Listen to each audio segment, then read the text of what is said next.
Bene, allora benvenuti a questo settimo incontro del partenariato. Possiamo avviare la giornata che, come consueto, è abbastanza densa di contenuti. Allora, intanto vi annuncio che né l'assessore né il commissario potranno essere presenti oggi in quanto sono appunto in sede nazionale per la conclusione o una parte di conclusione delle importanti decisioni che riguardano proprio le cose di cui parliamo oggi, oltre al primo pilastro ovviamente. Quindi l'introduzione questa mattina verrà svolta dal dottor Pietro Cecchinato, dirigente dell'autorità di gestione del PSR. La giornata prevede appunto una introduzione per richiamare diciamo la metodologia, la logica, l'approccio e la strategia che, come avete già visto, è abbastanza complessa, per cui riteniamo che più riusciamo a condividere il linguaggio e le formule, più riusciamo a capirci. Poi ci sarà l'intervento centrale sulla presentazione dell'approccio strategico alla gestione sostenibile delle risorse naturali e azioni per il clima, per una crescita sostenibile delle aree rurali. Qui passeremo appunto a capire come si passa dai fabbisogni alla strategia di intervento. Non spaventatevi se in realtà vi verranno presentati diverse tipologie di intervento che potranno essere attivate nell'ambito di queste due priorità. Tutto il materiale poi sarà disponibile online e quindi avrete modo anche di poterlo verificare in maniera più puntuale. Questa mattina ovviamente dovremo anche riuscire a soffermarci sui punti più salienti senza dar luogo a inutili carrellate di interventi. Dopo una breve pausa cominceremo quella presentazione di quello che chiamiamo il prontuario delle misure, che non sono ovviamente le misure del PSR, sono le misure del regolamento. Anche questo nella logica di condividere sempre di più i linguaggi e capire di cosa stiamo parlando. Presenteremo brevemente due brevi video su due misure considerate abbastanza rilevanti nell'ambito della programmazione. In cartellina dovreste cominciare ad avere del materiale che, oltre ai fabbisogni riconfigurati che sono stati consegnati nella precedente incontro del 20, oggi dovreste avere degli elenchi e delle schede riassuntive delle misure proprio per riuscire a lavorare su materiale comune in modo da condividere gli stati di avanzamento. Vi ricordo che siamo senza alcun regolamento al giorno attuale. Noi non abbiamo regolamenti pubblicati, non abbiamo nessun documento ufficiale. Stiamo lavorando tutto su bozza. Seguiranno gli interventi del partenariato, alcuni interventi sono già stati programmati, poi un approfondimento su quelli che consideriamo gli aspetti chiave della programmazione, cioè alcuni aspetti che richiedono delle valutazioni e decisioni anche rilevanti già in questa fase, ulteriori domande e quesiti da parte del partenariato che ovviamente deve in questa sede, oltre che una consultazione online, proporre tutte le proprie riflessioni e domande e quesiti, e infine con conclusioni anche per dare alcune indicazioni su come sarà organizzata poi la consultazione online rispetto a quello che diremo questa mattina e la prossima volta il giorno 18 con i prossimi due incontri. Lascerei quindi subito la parola al dottor Pietro Cecchinato che ci presenta un'introduzione ai lavori, un'introduzione appunto basata sul richiamo agli approcci strategici.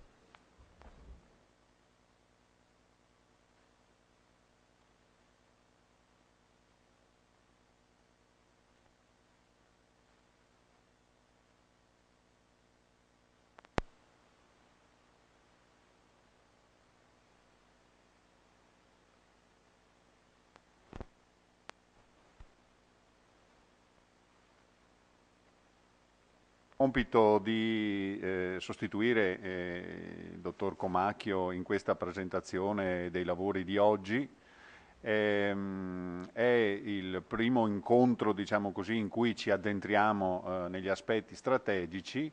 Abbiamo fatto un'introduzione generale il 20 novembre e abbiamo adesso una giornata dedicata alla priorità 4 e 5 e quindi sostanzialmente alla gestione sostenibile delle risorse naturali e le azioni favorevoli per il clima e per l'ambiente.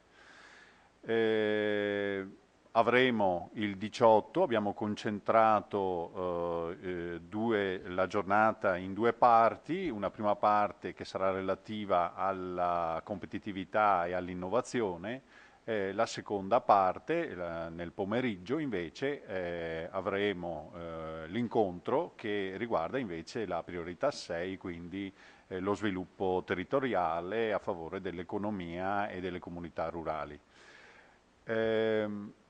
Allora, avremmo voluto essere, nei piani diciamo del 15 maggio, quando abbiamo iniziato questo percorso, sicuramente più avanti di quanto siamo adesso.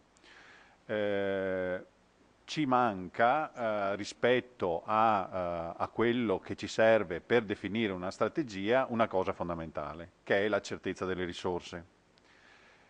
Insieme ovviamente a un quadro normativo dispositivo definito. Non pensavamo di arrivare a dicembre senza l'approvazione del regolamento base e poi di tutti i regolamenti, dei regolamenti diciamo così complementari della Commissione. Sono atti di esecuzione che servono a uniformare tra i vari Stati membri l'applicazione del regolamento, e atti delegati che invece sono da parte della Commissione delle specificazioni e puntualizzazioni ulteriori rispetto alle disposizioni del regolamento base. È chiaro che senza un quadro di regole certe e definite è difficile entrare nei dettagli, soprattutto è molto difficile, al di là degli obiettivi che in termini di indicatori la Commissione ci ha già dato per ciascuna delle focus area che compongono le priorità, è difficile soprattutto andare a quantificare quanto vogliamo fare di questi obiettivi. E quindi diciamo è una presentazione che, nonostante il nostro approfondimento, gli approfondimenti che abbiamo fatto, il percorso che dall'analisi molto puntuale, molto ben fatta su queste due priorità, e vorrei ringraziare Inea e il dottor Povellato. Me la sono guardata recentemente un'altra volta e devo dire che è veramente completa, è un lavoro molto prezioso. Dall'analisi, dalla SWOT e dai fabbisogni che abbiamo insieme sviluppato e commentato e modificato e ultimamente anche ridotto, è possibile delineare una strategia, ma non è possibile delineare una strategia puntuale come avremmo voluto. Però abbiamo sostanzialmente anche ancora tempo, ci dedicheremo a questo e vi informeremo e discuteremo insieme su un'applicazione più puntuale di questa, che però necessariamente rinviamo. Come vi dicevo anche adesso, tutto il ragionamento, il percorso che stiamo facendo è un percorso molto rigoroso che dovrebbe portarci a definire e a quantificare gli obiettivi di quello che stiamo facendo e degli interventi che andremo a sviluppare quel programma di sviluppo rurale nei prossimi, fino al 2020, anzi 2023, perché quello è il termine ultimo per l'esecuzione degli interventi. Accanto a obiettivi di tipo generale e specifico, che sono gli obiettivi delle focus area, ci sono, come vi ricordo, degli obiettivi trasversali. L'ambiente è un obiettivo trasversale insieme con l'innovazione e il clima, e quindi sono anche questi ambiti che noi stiamo mettendo dentro la strategia, perché questa è l'indicazione che poi ci viene da Bruxelles.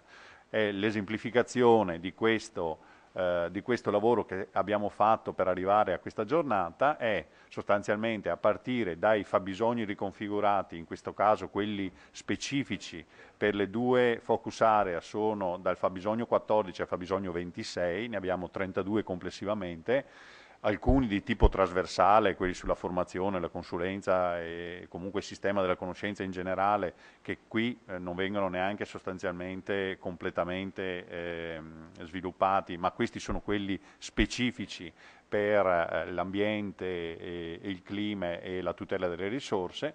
Come vedete qui c'è un quadro di incrocio tra questi fabbisogni e gli obiettivi che sono le priorità di intervento stabilite dall'Unione Europea. Questo è il riepilogo dei 12 dei fabbisogni, dal 14 al 24, 10 fabbisogni, che verranno richiamati abbastanza frequentemente da parte dei colleghi nelle loro presentazioni, quindi non mi metto qui a riepilogare, diciamo così, il quadro di questi fabbisogni. Come vedete,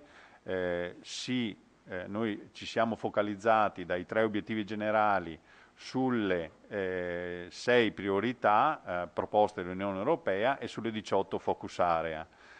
Quelle che ci interessano oggi sono quelle verdi, la 4 e la 5, c'è un'articolazione di 2 priorità e di 8 focus area, più o meno importanti per il nostro Veneto, naturalmente incrociando con tre obiettivi di tipo generale che riguardano l'ambiente, che è già compreso di per sé, il clima pure, e l'aspetto dell'innovazione. Vedremo come cercheremo di declinare questa innovazione nelle proposte strategiche che facciamo. Proprio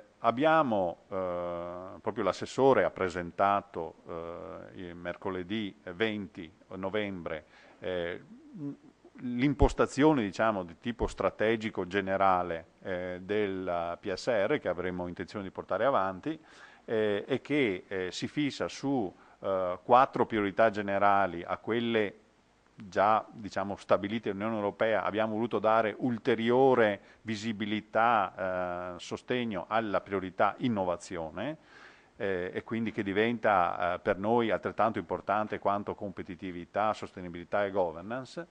L'assessore ha presentato gli orientamenti strategici che riguardano l'approccio complessivo alla programmazione, insieme con alcuni aspetti chiavi su cui è aperta, tra virgolette, la discussione, e proprio oggi su uno di questi temi, aree interne e montagna, faremo una presentazione proprio per focalizzare questi aspetti. Degli aspetti relativi agli orientamenti strategici ce ne sono alcuni che sono più rilevanti di altri e sono sottolineati appunto in verde: l'integrazione, la concentrazione, la territorializzazione e l'aspetto della progettualità. Rispetto alle 8 focus area, noi abbiamo, cioè il regolamento propone dei collegamenti con gli obiettivi tematici generali, quelli previsti dal regolamento comune. Qui c'è il riepilogo delle focus area, che sono veri e propri obiettivi specifici. Vedete che le prime 3, quelle relative alla priorità 4, riguardano sostanzialmente più aspetti di qualità delle risorse, quindi biodiversità,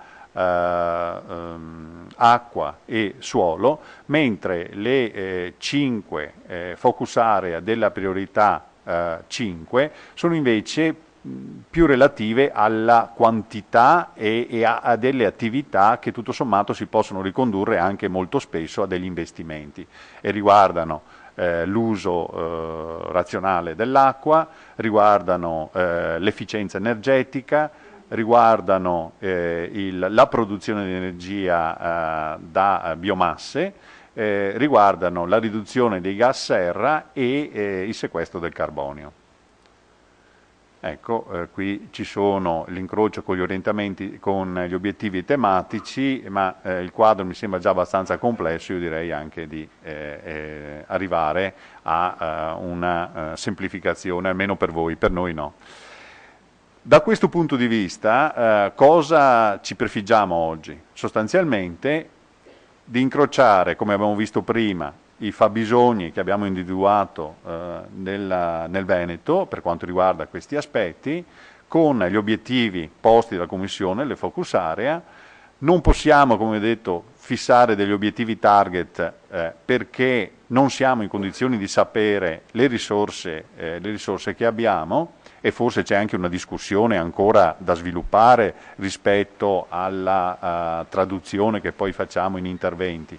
E poi abbiamo la presentazione di oggi dovrebbe chiarire quale linee di intervento più o meno importanti ovviamente, siamo andati a individuare, e su questo si apre sostanzialmente poi la discussione con voi, sia sulle scelte delle linee di intervento, sia eventualmente anche sull'importanza da dare.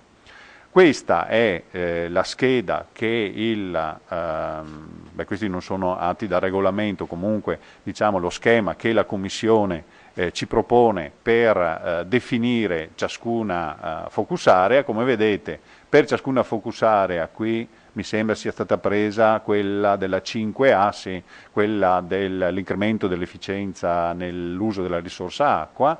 L'obiettivo, il target, è un target in ettari, e in particolare il target di ettari che si va a indagare è quello che riguarda l'area su cui si sono fatti investimenti volti al risparmio di acqua o l'area su cui ci sono applicate delle tecniche volte alla riduzione del consumo di acqua. Queste due sommatorie di ettari vanno poi divise per il totale dell'area irrigata del Veneto. Questo è l'indicatore che è proposto per questa focus area. Quindi noi, quando andremo a dire interveniamo su 10.000 ettari, dovremo rapportare questi 10.000 ettari rispetto al totale del Veneto, e lì viene fuori, insomma, diciamo, quanto riusciamo ad esempio a ridurre di acqua in rapporto poi a quella che è la superficie complessivamente irrigata, e quindi il consumo di acqua che c'è nel Veneto. Come vedete, tutto molto razionale, tutto molto logico, tutto molto impegnativo. Alcune avvertenze rispetto a anche la considerazione, dicevamo prima, dell'importanza delle focus area. Innanzitutto non abbiamo, come vi dicevo, ancora un quadro delle regole definito. Abbiamo delle disposizioni però che ormai pensiamo siano quasi pressoché definitive dalle bozze di regolamento. Abbiamo un quadro dell'accordo di partenariato nazionale. Sapete che l'Italia deve presentare all'Unione Europea, e questa a sua volta valuta, un accordo complessivo su tutti i fondi, che riguarda l'utilizzazione di tutti i fondi. In questo accordo, oltre alla destinazione delle risorse, ci sono anche le principali azioni che lo Stato membro si impegna a fare per raggiungere quegli obiettivi di crescita, sviluppo, sostenibilità, eccetera, eccetera, come avete visto, nei tre grandi priorità generali riguardanti la crescita intelligente, sostenibile e inclusiva. Qual è l'apporto che l'Italia dà a questa crescita europea? L'accordo di partenariato è stato inviato una bozza adesso, in questi giorni. Ieri ci è arrivata un'ulteriore bozza che è stata inviata alla Commissione. Non so se sarà accettata, se sarà considerata valida, non è neanche completa tra l'altro. Ecco, quindi noi faremo una verifica abbiamo fatto e dovremo fare comunque rispetto alle bozze più avanzate o a quello definitivo, una verifica rispetto agli interventi, perché ovviamente gli interventi devono essere coerenti, contenuti nell'accordo. Non possiamo fare una cosa che non è prevista nell'accordo. Poi ci sono dei criteri per valutare, appunto, dicevamo, la coerenza e l'importanza degli interventi che andiamo a definire, dei criteri che sono meramente anche criteri di tipo tecnico-politico.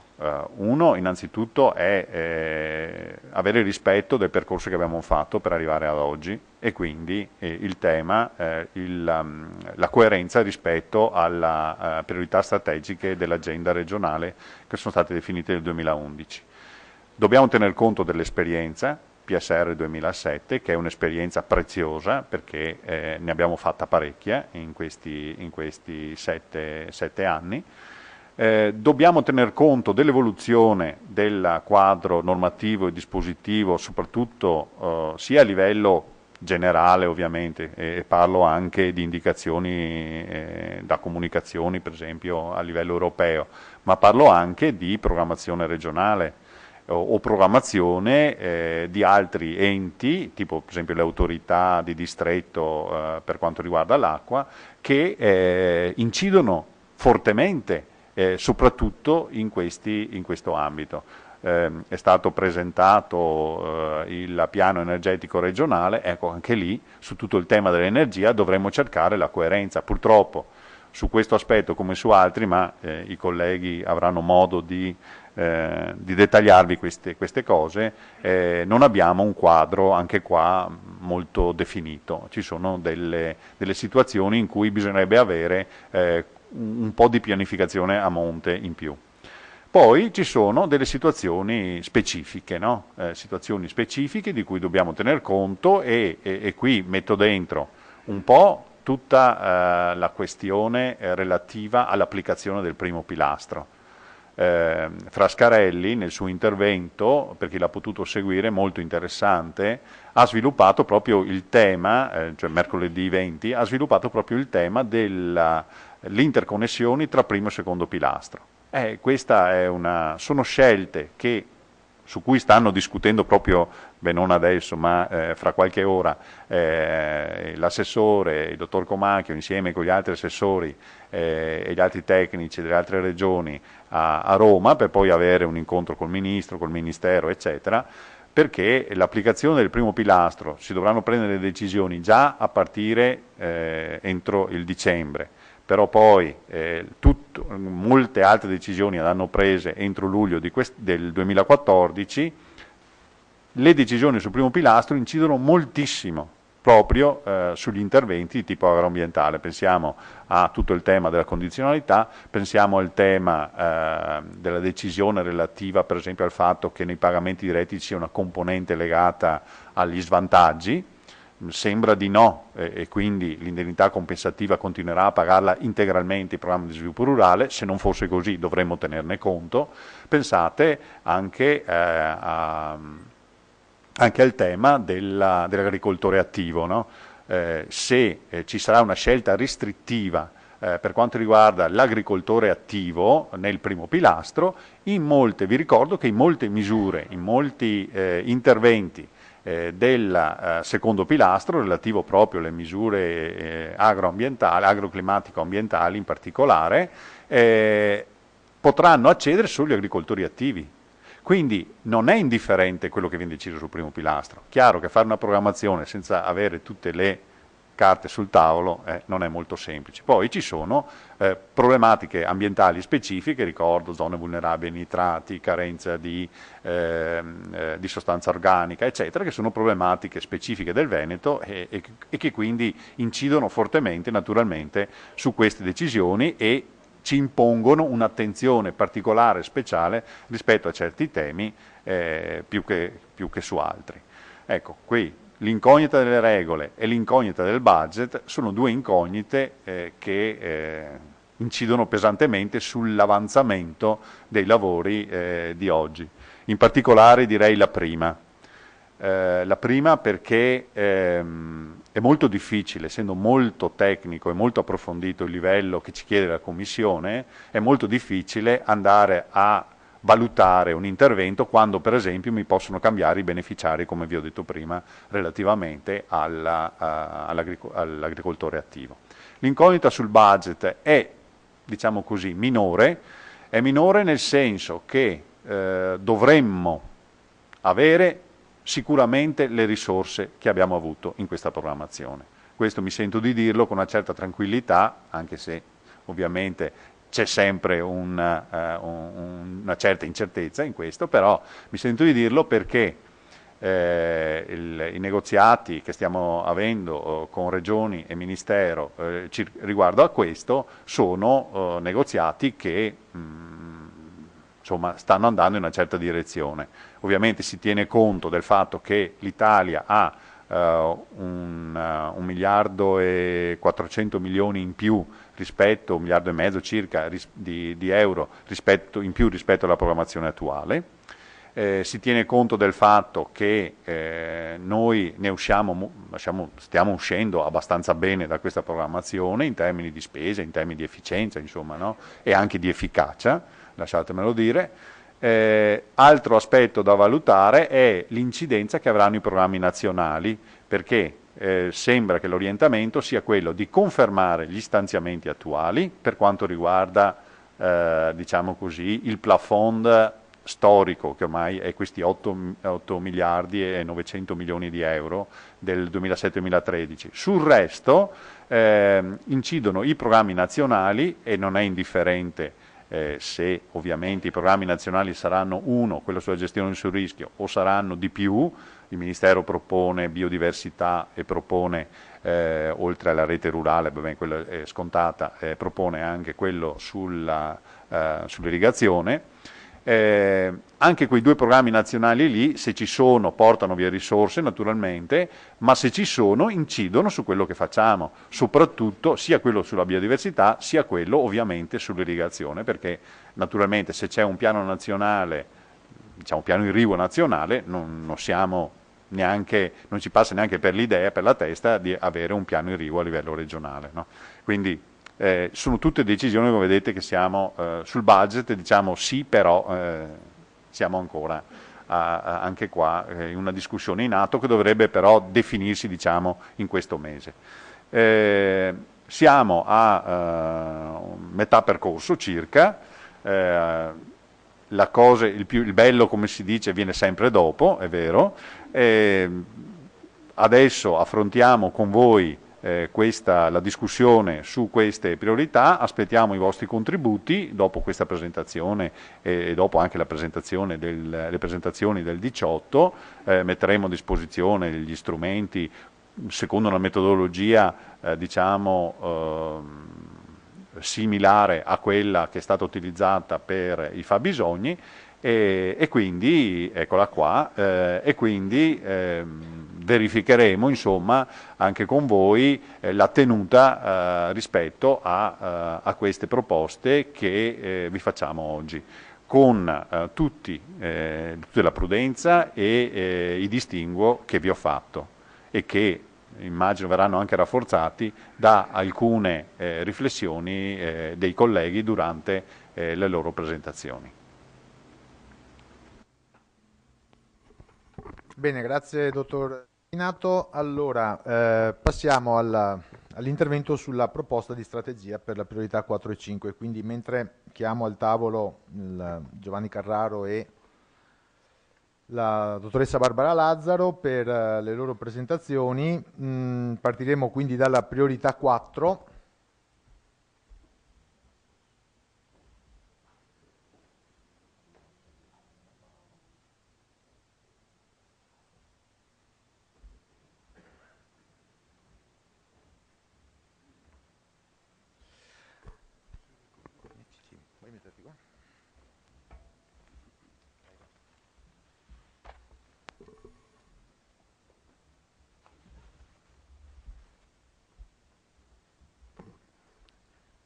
Buongiorno a tutti. Adesso con il dottor Carraro andremo un attimino a individuare quelle che sono le linee di intervento che andiamo a proporre per la priorità 4, andandole a distinguere così come li distinguono i documenti di lavoro della Commissione, perché già la Commissione a noi in termini di target e di programmazione chiede una differenziazione all'interno della priorità 4 tra iniziative del comparto agricolo, linee di intervento del comparto agricolo e le linee di intervento del comparto forestale. Questo perché la priorità 4 è una priorità alquanto complessa nella sua costruzione. Come diceva prima il dottor Cerchinato, addirittura nella priorità 4 del nuovo PSR andranno a collocarsi 2 obiettivi tematici del quadro strategico comune, sia l'obiettivo tematico 5, che è quello che promuove l'adattamento al cambiamento climatico e alla protezione e gestione del rischio, sia l'obiettivo tematico 6, che è quello che promuove la tutela e l'uso efficiente delle risorse. Quindi la complessità di questa priorità è tutto fuorché semplificazione, come si tendeva a proporre all'inizio delle nostre argomentazioni in tema di programma di sviluppo rurale. A questo ambito di distinzione si va però a inserire un obiettivo trasversale, che è quello della crescita sostenibile. Sappiamo benissimo che, e l'abbiamo sentito finora nei diversi interventi che sono stati formulati in accompagnamento allo sviluppo del nuovo programma di sviluppo rurale, che nelle 6 priorità che segue lo sviluppo rurale, la priorità 4 e 5 si va a inserire all'interno di quella che viene definita crescita sostenibile.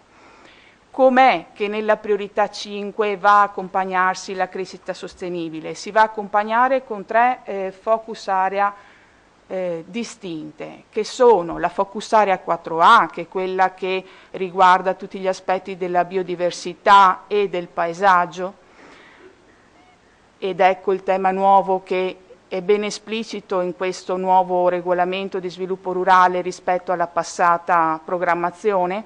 La priorità 4B, che è quella che riguarda la gestione del water management e i fertilizzanti e i pesticidi, e la priorità 4C, che è quella che riguarda l'erosione del suolo e la migliore gestione del suolo.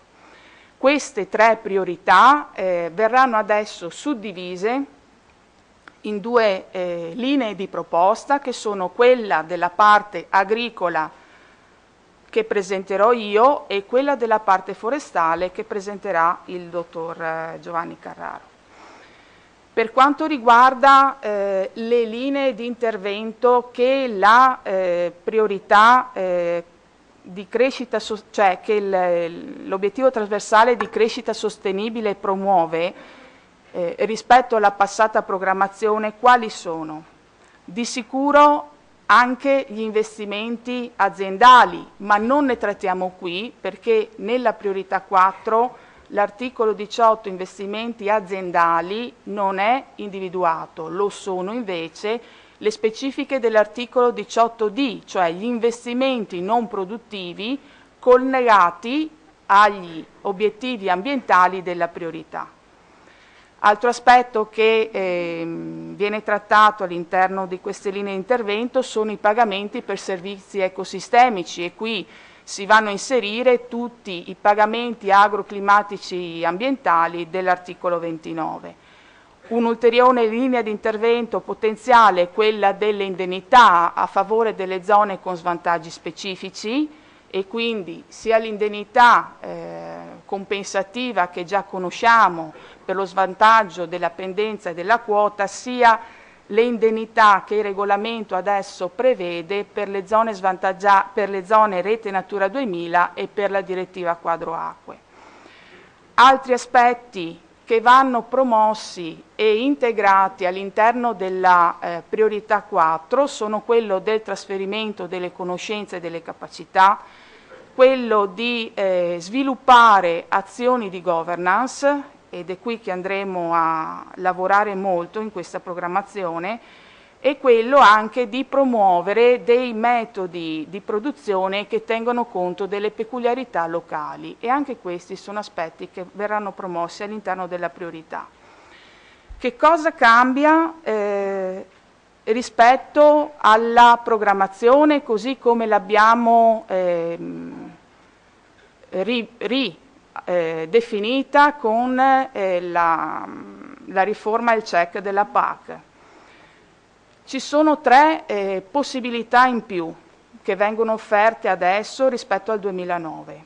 La prima è quella che possiamo collegare in maniera più efficiente i diversi interventi, e possiamo collegarli soprattutto, ed è questo uno degli obiettivi fondamentali che si dà all'articolo 29 sui pagamenti agroclimatici ambientali, soprattutto con la formazione e l'informazione, perché al comma 4, quell'articolo 29 lì che è obbligatorio per tutti i PSR, va a dirci che gli Stati membri si devono adoperare perché gli aspetti di formazione e informazione siano legati al beneficiario oggetto di domanda dell'impegno agroambientale.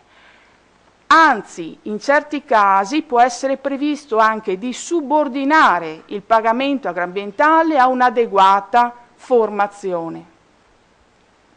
Questa è una cosa importantissima perché l'abbiamo visto anche in sede di audit con la Commissione europea che il pagamento agroambientale deve necessariamente essere approcciato non solo in termini di appetibilità, ma anche in termini di conoscenza adeguata dei sistemi gestionali che sono sottesi da quegli impegni agroambientali. Secondo punto di volta rispetto al 2009 riguarda il fatto che possono essere definiti pacchetti di misure. In questa potenzialità possono essere espressi pacchetti di misure per eventuali individuati aspetti territoriali di criticità. Uno, per esempio, può essere la montagna, se vogliamo. Il terzo aspetto importante che rende diverso l'approccio ai temi ambientali rispetto alla passata programmazione, anche quella recente, è che ci viene chiesto dal regolamento nel suo nuovo articolato di agevolare la collaborazione tra gli agricoltori, che non sono un sistema a sé, e gli altri soggetti che operano nel territorio. Per cui questo aspetto, ai sensi del regolamento, può anche motivare in maniera proprio puntuale delle aliquote di aiuto preferenziali per questo tipo di approccio. E può anche permettere, nei temi della biodiversità, del cambiamento climatico e del paesaggio, proprio delle interconnessioni tra quella che è l'attività e lo sviluppo di strategie del mondo rurale e quelle di altri soggetti. Pensiamo per esempio alla comunicazione della Commissione europea sulle infrastrutture verdi e a quanto si sta facendo nel Veneto, non solo dal settore dello sviluppo rurale, sul tema dei corridoi ecologici e delle infrastrutture verdi. Sviluppati questi primi approcci di cornice, come diceva prima il dottor Cecchinato, quali sono le linee che ci prefiguriamo di perseguire? Sostanzialmente vogliamo far tesoro di tutto quello che è stata la programmazione del 2007-2013. Questo perché, soprattutto per gli aspetti agroclimatico-ambientali, non è stata assolutamente una programmazione ferma. Quello che è stato pensato nel 2007 è rimasto lì fossile, incementato, e da lì non ci siamo mossi per 5 anni, anzi è stata una programmazione in evoluzione continua, una programmazione che ha portato modifiche di selezione degli ambiti sul territorio, ha portato modifiche degli impegni agroambientali, ha portato l'inserimento di misure nuove e innovative che sono state anche starter all'interno del contesto nazionale e ci servono in questo momento come un tesoro e proprio una dote per approcciare in maniera corretta quelli che sono i temi della gestione delle risorse idriche, dell'erosione del suolo e della biodiversità che questa focus area propone. E non solo questa focus area propone, perché quello che andremo a dire poi intercetta anche linee di intervento che sono sinergiche alla focus area 5A, che è quella che riguarda la gestione dell'acqua, e alla focus area 5E, che è quella che riguarda il sequestro del carbonio. Parlare di riduzione dei volumi irrigui in agricoltura con una misura agroambientale come quelle che abbiamo recentemente definito va a intercettare sia il fabbisogno della linea di focus area 4B sia il fabbisogno della linea di focus area 5A. No, lascia pur qua. Qual è però il passo in più che intendiamo fare con questa programmazione? Quello di fare tesoro degli aspetti positivi e anche degli aspetti negativi che ci sono stati, rendendoci anche più stringenti laddove il programma ci chiede di esserlo e creando anche delle condizioni per una maggiore selettività. Perché parliamo di maggiore selettività? Perché lo dice sempre l'articolo 29 in bozza dei pagamenti agroclimatico-ambientali.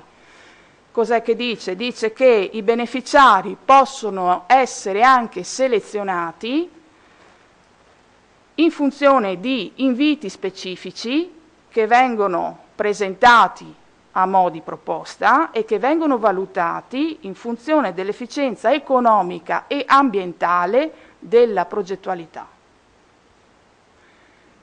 Quindi lo sforzo in più è chiesto al partenariato, lo sforzo in più è chiesto alle strutture di programmazione.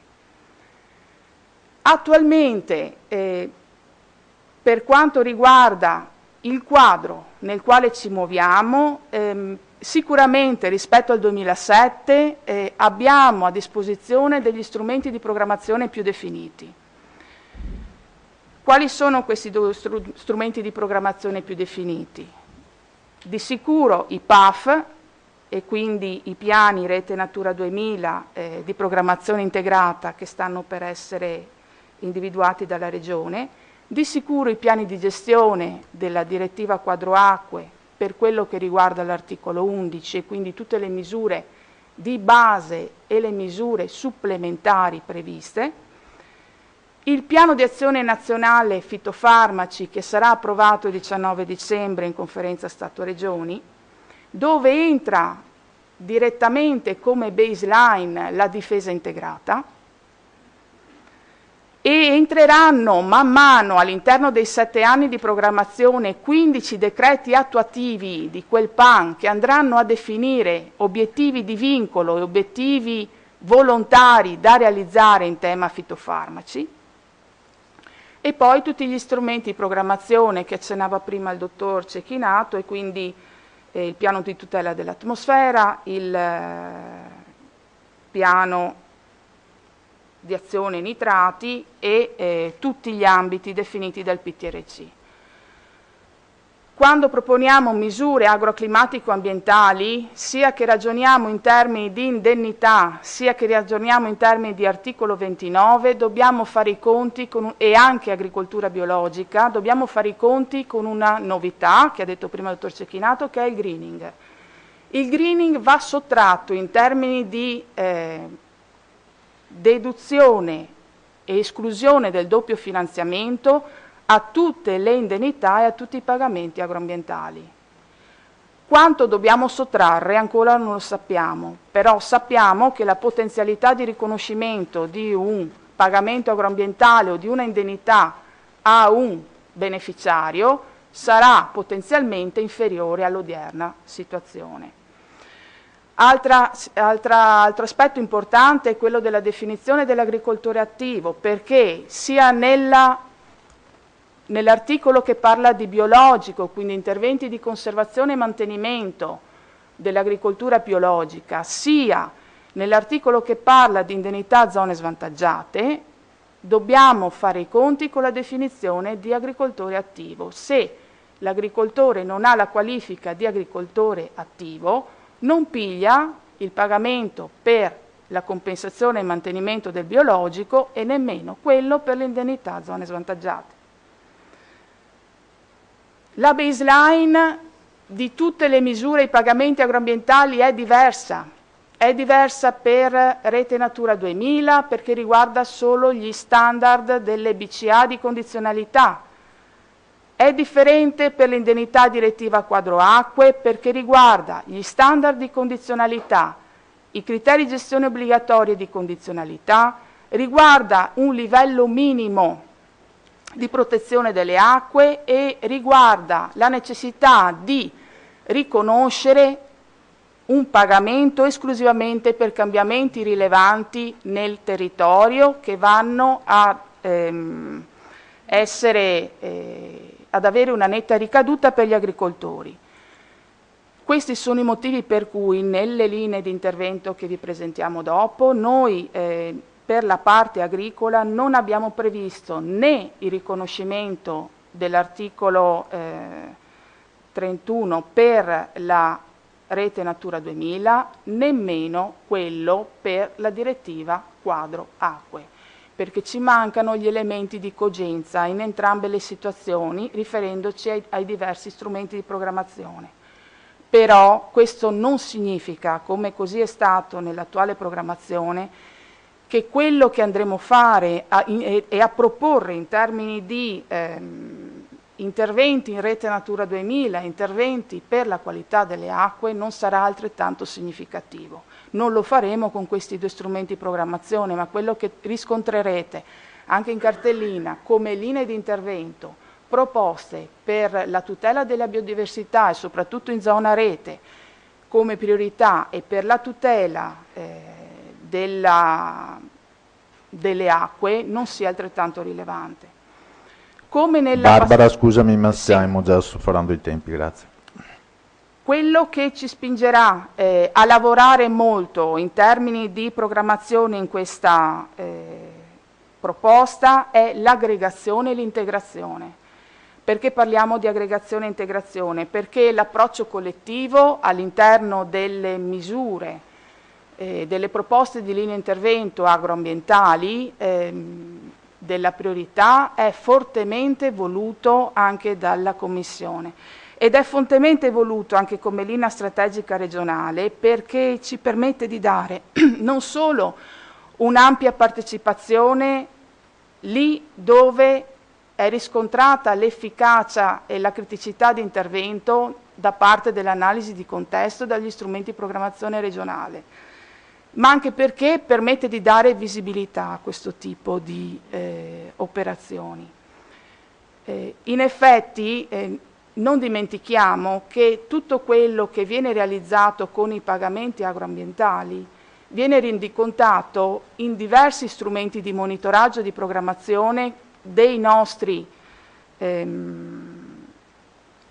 colleghi che si occupano di direttiva quadro acque, dove i pagamenti agroambientali vengono ricondotti, per la direttiva nitrati, dove le azioni di mitigazione sono quelle dello sviluppo rurale, nel piano di tutela dell'atmosfera, dove le azioni di mitigazione sono quelle che potranno emergere da questo sviluppo rurale, e nel PAN fitofarmaci, dove lì sono previste. Detto questo, che cosa propone la Regione di nuovo e di consolidato rispetto all'attuale programmazione? Siepi, fasce tampone, boschetti, prati, anche mantenimento di prati ad alto valore naturalistico, mantenimento delle colture di copertura per la fauna selvatica, conversione di seminativi in prati, allevamento di razze minacciate e anche gestione della conservazione tramite la rete della biodiversità, mantenimento del biologico sia in termini di regolamento per il mantenimento biologico ma anche per la conservazione e indennità per le zone di montagna. Di recente introduzione continuerà l'esperienza per l'agricoltura conservativa, valutando l'impostazione sia in termini di introduzione ma anche in termini di mantenimento delle esperienze già presenti. Continuerà l'esperienza di riduzione dei volumi irrigui e dei fitofarmaci e anche l'esperienza dell'inserimento delle colture di copertura, sia con funzione di maggior incremento della sostanza organica nel terreno, ma anche di minore lixiviazione dei nitrati. Di nuova proposta, che cosa proponiamo di introdurre? proponiamo di introdurre azioni di minima lavorazione che vanno a dare delle risposte a coloro che non vogliono o non sono in grado di perseguire la strada delle colture su sodo. Proponiamo la riqualificazione degli usi e degli assetti del paesaggio ordinario, sia con la valorizzazione dei contesti residuali e relittuali del paesaggio storico e testimoniale del Veneto, ma anche con la riqualificazione del contesto paesaggistico che può essere collegato alle ville venete che sono state censite dall'Atlante del PTRC. E proponiamo azioni anche per l'aumento della funzionalità ecologico-ambientale della rete idraulica minore, funzionali ad aumentare lo stato ecologico dei corsi d'acqua, perché questa è una criticità sostanziale che si sta rendendo evidente nella programmazione del piano di gestione della direttiva quadro acque. Proponiamo per gli investimenti non produttivi tutte le azioni già realizzate per il controllo dell'avanzamento del bosco, le azioni di impianto di siepi, fasce tampone e boschetti, la riqualificazione idraulica della rete aziendale minore, strutture per la conservazione del patrimonio genetico ed elementi di recupero del patrimonio storico e testimoniale del Veneto. Tutte queste attività verranno integrate in modo sinergico con quello che abbiamo detto prima, quindi formazione, informazione e consulenza, perché sono previste d'obbligo all'interno dell'articolo 29. Non solo, ma in questo approccio andremo a individuare anche degli approcci collettivi d'area, la possibilità di fare progettazione pilota con l'articolo 36 cooperazione e anche la possibilità di dare compimento a gruppi operativi specifici del PEI, dove metteremo insieme le conoscenze degli agricoltori con quelle della ricerca, dei consulenti e degli imprenditori su temi specifici di ambiente, risorse idriche e paesaggio. Questa è la proposta per la parte agricola, tenendo conto comunque che uno dei punti prioritari di quello che verrà proposto sarà l'indennità compensativa per le zone di montagna, anche lì, come abbiamo detto, con il punto di domanda della definizione di agricoltore attivo, perché sappiamo e continueremo a dare priorità a quest'ambito dove nel PSR attuale sono state spese 1/10 delle risorse complessive. Questo è un po' il quadro, scusate se mi sono dilungata. Bene, passiamo a Carraro che ci presenterà per la priorità 4, sempre focus area A, B e C, le osservazioni e le proposte della parte forestale. Chiedo a Giovanni cortesemente di seguire la presentazione in modo tale che il pubblico possa avere un riscontro diretto rispetto a quello che dici. Grazie. Ok, grazie, buongiorno a tutti. Naturalmente l'aspetto forestale si integra con quanto detto appena prima dalla dottoressa Barbara Lazzaro, nel senso che le attività, le azioni dovranno integrarsi in modo sinergico. Forse è bene chiarire che la formazione di questo programma di sviluppo rurale ci ha impegnato perché ha una struttura abbastanza rigida. Dobbiamo rispettare un certo format, ma soprattutto dobbiamo rispettare un collegamento rigido, ma che sia anche logico, con l'attività del partenariato che ha permesso lo sviluppo dei fabbisogni, ma anche il coordinamento con i vari articoli del regolamento che sono collocati già in modo abbastanza preciso nell'ambito delle varie priorità. È per questo che trovate nelle slide, questo sarà una sintesi della priorità 4 per gli aspetti forestali, il collegamento tra i fabbisogni specificatamente veneti nati assieme al partenariato, e l'articolato del regolamento che pone alcune rigidità. Allora, per quanto riguarda gli aspetti forestali, per prima cosa, ripeto, è già stato detto, siamo nella priorità 4, quindi salvaguardia degli ecosistemi agricoli e forestali.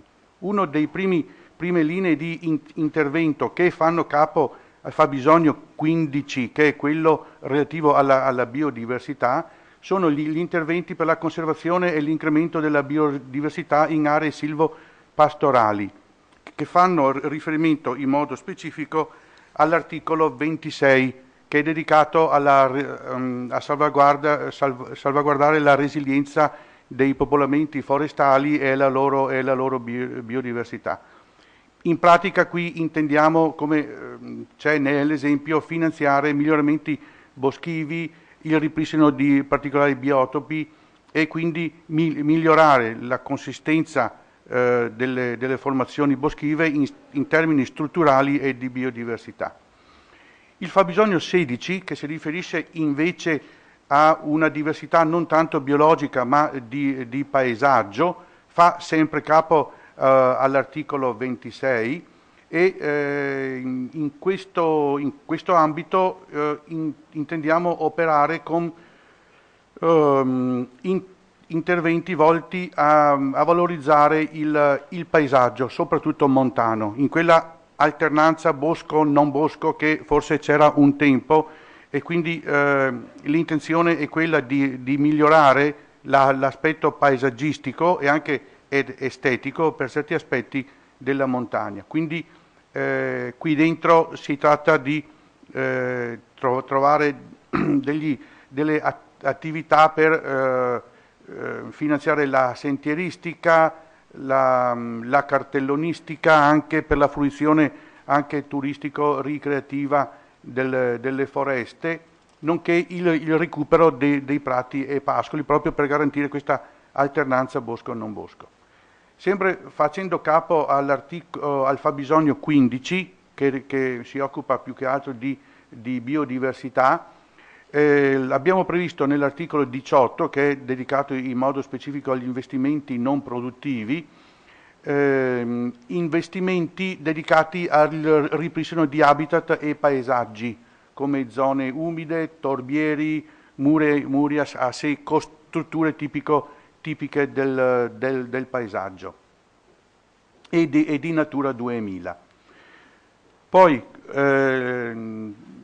abbiamo un intervento che è molto trasversale per quanto riguarda i fabbisogni e fa capo all'articolo 23 ed che è dedicato in modo specifico agli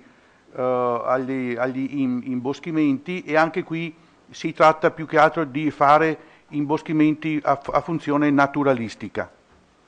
È questo un tipo di intervento che è molto trasversale, perché ovviamente può avere dei risvolti sia per quanto riguarda la protezione dall'erosione che il miglioramento della fertilità e anche per lo stoccaggio del carbonio.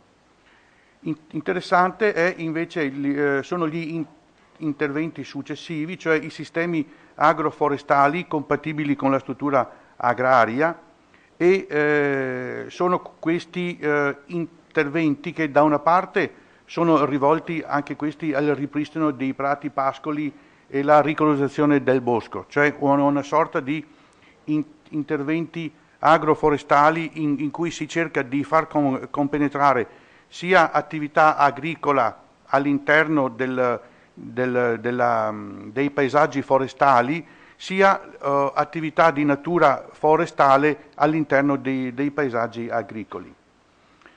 Abbiamo poi l'indennità Natura 2000 che di cui si è già detto, e poi abbiamo l'articolo 36 cooperazione, per il quale è possibile finanziare strumenti di pianificazione forestale o strumenti equivalenti.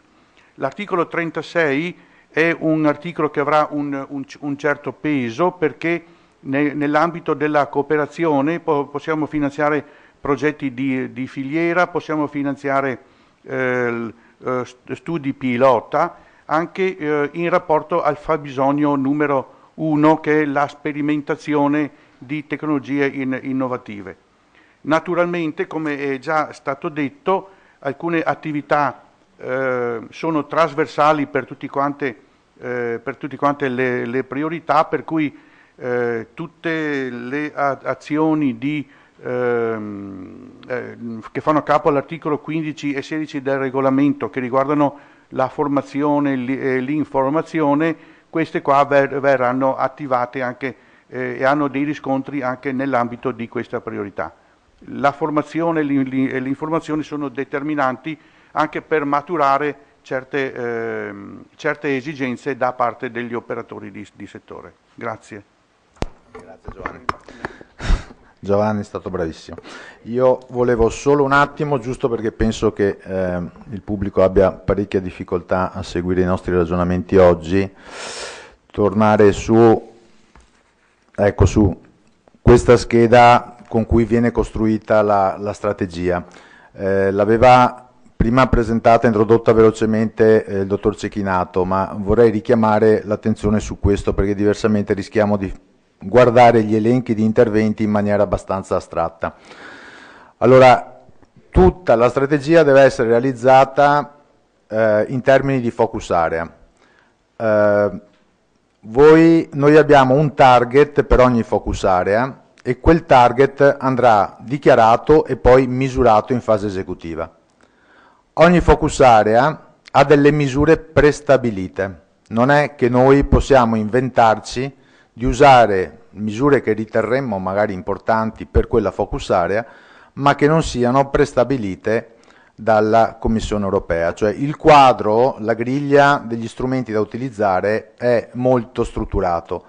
Allora sarà possibile eventualmente prevedere anche dei cambiamenti rispetto a questi set che ci dà la Commissione europea, però tutti questi cambiamenti dovranno essere comunque motivati e accolti dalla Commissione, per cui dovranno essere limitatissimi e veramente funzionali alla strategia. Come vedete, questa che è la scheda della 5A che vedremo tra un po', prevede 4-5 misure, compreso la consulenza, l'informazione, sono segnalate dalla freccia e dal riquadro, e la cosa interessante è che per ogni misura sono indicati degli indicatori.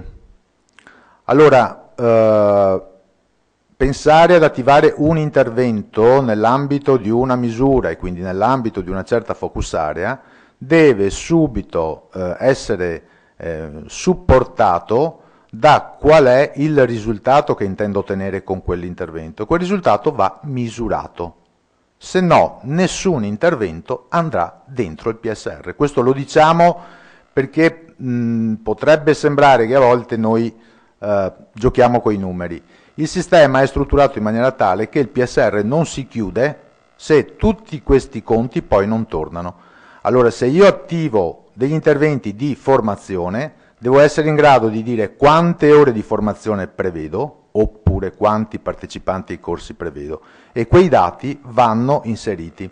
Ora, se noi a volte vi tediamo con questi documenti, oltre che con le schede che avete già visto, è proprio perché abbiate chiaro questo aspetto, perché diversamente potrebbe sembrare che siano delle preclusioni, delle condizioni di quel che si chiama la burocrazia. Questo è un sistema nel quale tutti i numeri hanno un senso, e se tutti i numeri non si chiudono il sistema non si chiuderà e il piano finanziario non si chiuderà. Quindi questo lo dico anche rispetto alle osservazioni che vi chiederemo per le prossime settimane. Un intervento va sempre accompagnato dal suo indicatore e dal suo numero, almeno nella nostra testa, perché poi alla fine quei numeri dovranno essere posti dentro il PSR. Quindi se quei numeri non ci saranno, quell'intervento non sarà attivabile. Allora, questo era fondamentale perché cogliamo magari gli aspetti anche piuttosto complessi di quel che vi viene presentato oggi. È per quello che poi vi proponiamo le singole focus area proprio tenendo traccia di quella forma in cui avete per ogni focus area. Qui siamo sulla 5A, passiamo alla priorità 5A che sarà presentata dal dottor Cecchinato visto che il referente dottor Andriolo oggi è impossibilitato a intervenire. E quindi in questa vedete che ogni volta voi vi ritrovate l'obiettivo di quella focus area, che è la focus area stessa, vi trovate il target, che in questo caso è la percentuale di superficie irrigata riconvertita a una migliore efficienza dell'uso dell'acqua, e poi sotto vi ritrovate i fabbisogni che a quella priorità sono stati associati, ed è solo sulla base di quell'obiettivo e di quei fabbisogni che può scaturire la conseguente lista di interventi. Cioè questa lista non è scevra da quello che viene prima, da questo contesto. Non c'è questa lista se prima non c'è una chiara presa d'atto di questo contesto, per cui l'obiettivo è chiaramente compreso e chiaramente targetizzato, cioè stato valorizzato, abbiamo chiari quali sono i fabbisogni e allora possiamo proporre delle strategie, degli interventi. Diversamente tutto ciò non può essere fatto. Lascio, dottor Cecchinato, la priorità 5, la focus area 5A. Allora oggi dovevo fare un intervento, ne faccio 3, quindi insomma dovrete sopportarmi. La priorità 5A la focus area 5A è dedicata all'uso efficiente dell'acqua in agricoltura, come abbiamo già detto ampiamente. È un tema fondamentale perché senza acqua l'agricoltura non si fa, almeno da noi sicuramente, ed è un tema strategico assolutamente importante, lo rileviamo tutti e lo rilevano soprattutto gli agricoltori negli anni di siccità o negli anni in cui l'acqua è più abbondante però, o è troppo abbondante, però soprattutto diciamo, questa priorità riguarda diciamo così, un uso razionale dell'acqua e quindi sostanzialmente cercare che queste risorse, le risorse di acqua di irrigazione così importanti, siano a disposizione sì di tutti, ma siano anche usate molto razionalmente, proprio perché l'acqua è un bene comune e quindi non va sprecata. Non va sprecata soprattutto in agricoltura, che è una delle, diciamo, delle attività che ne usa di più. Su questa focus area c'è un'esigenza specifica, un fabbisogno specifico che abbiamo individuato e che è il fabbisogno specifico 18, che è appunto la necessità di un efficiente utilizzo delle risorse idriche nel comparto agricolo. Questo fabbisogno specifico si accompagna a una necessità generale di migliore acquisizione di competenze, una necessità evidentemente di governare complessivamente il sistema per quanto riguarda appunto l'uso dell'acqua e di una necessità di una cooperazione tra tutti gli attori coinvolti. Questo è a livello di fabbisogni. Per quanto riguarda gli interventi, nel senso proprio che è stato appena illustrato da Walter, gli interventi che possiamo e vogliamo sviluppare riguardano, abbiamo individuato in risposta a questi fabbisogni, sono innanzitutto la riconversione e l'ammodernamento irriguo a livello aziendale, compresi quindi interventi che o cambiano il sistema di irrigazione oppure lo migliorano dal punto di vista ovviamente della riduzione dei consumi di acqua. C'è un ulteriore intervento che può essere sostenuto, che è quello del trattamento delle acque reflue, soprattutto per quanto riguarda la quantità in questo caso, e un investimento importante può essere quello non solo aziendale ma a livello infrastrutturale, a livello quindi di consorzio di bonifica per l'adduzione dell'acqua. Evitare le perdite o comunque sostenere modifiche importanti anche nel sistema di distribuzione a livello aziendale, ovviamente con condotte, canalizzazioni, eccetera. Su questo intervento va verificato, e questo ve lo dico perché non siamo certi ancora, del livello al quale possiamo affrontare appunto l'intervento irriguo a livello interaziendale, cioè se è possiamo pensare a interventi comprensoriali di una certa ampiezza, o se dobbiamo accontentarci invece di finanziare interventi di minore portata, perché sulle infrastrutture non c'è ancora una grande chiarezza. Naturalmente possono contribuire altre a questa focus area, tutto un sistema di interventi agroambientali che sono stati elencati velocemente da Barbara Lazzaro in precedenza e che hanno effetto ovviamente anche sull'uso, sulla quantità e quindi sull'uso razionale della risorsa idrica.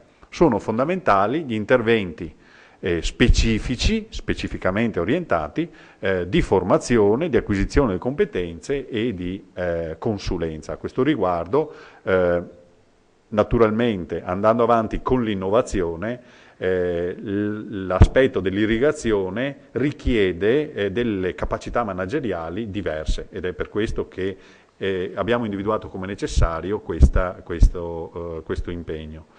Inoltre, l'altro aspetto importante ed è stato ricordato, è l'approccio collettivo. Quindi potremo andare a misurare effettivamente una consistenza di questi interventi se gli approcci saranno non individuali ma collettivi. Questo andrà a rafforzare evidentemente l'efficacia complessiva di questa e il raggiungimento degli obiettivi di questa focus area. Una sottolineatura rispetto all'innovazione.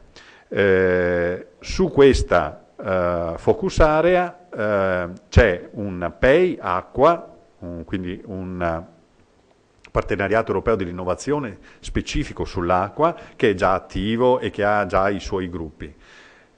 Qui cercheremo di sollecitare la costituzione di gruppi operativi per quanto riguarda il PEI agricoltura, quello che riguarda la produttività e la sostenibilità agricola. Quindi anche sul campo dell'innovazione, insieme forse ad alcuni progetti pilota non ancora individuati, andremo a intervenire anche in questo campo. Le misure che andremo ad attivare rispetto a questa focus area sono quelli degli investimenti, sono quelli dei pagamenti agroclimatico-ambientali, anche se qui li condividiamo con la priorità 4, e ovviamente azioni di formazione, trasferimento di conoscenza e consulenza. Benissimo, quindi come vedete alla fine vengono riepilogate le misure che in realtà poi vengono attivate rispetto a questa focus area. Come vedrete, ovviamente una misura andrà attivata rispetto a più focus area. Il tema di diversità che ha questa impostazione rispetto al passato, un asse, una misura, qua il discorso non vale più. 18 focus area e misure che attivano più focus area. Poi alla fine tutto questo dovrà convergere verso gli obiettivi del PSR e del FEASR. Allora, passiamo alla priorità 5B, uso efficiente, rendere più efficiente l'uso dell'energia nell'agricoltura e nell'industria alimentare, e chiamerei la collega Meriam Rad della Direzione Agroambiente che ci illustra l'approccio per questo focus area.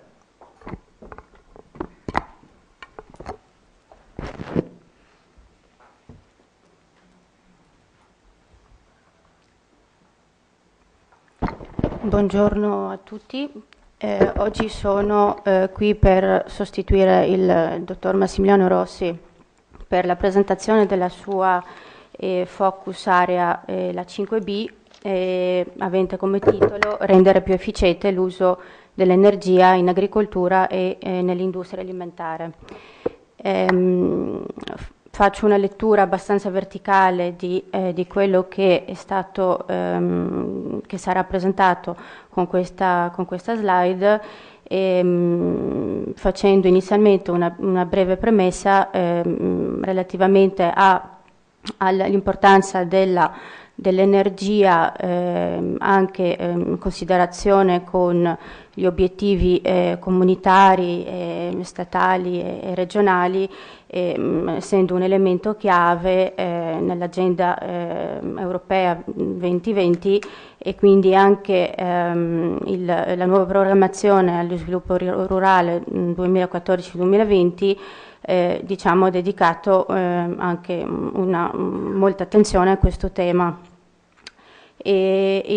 Questa Focus Area 5B relativa appunto alla una maggiore efficienza, un maggior risparmio dell'energia in agricoltura, in agroalimentare, ha la necessità appunto di sviluppare dei modelli efficienti adeguati per quanto riguarda per raggiungere appunto l'obiettivo di risparmio e di efficienza energetica, e questo è possibile attraverso una serie di valutazioni riguardanti anche l'impronta, il monitoraggio dell'impronta carbonica, ecologica e anche idrica, e attraverso anche la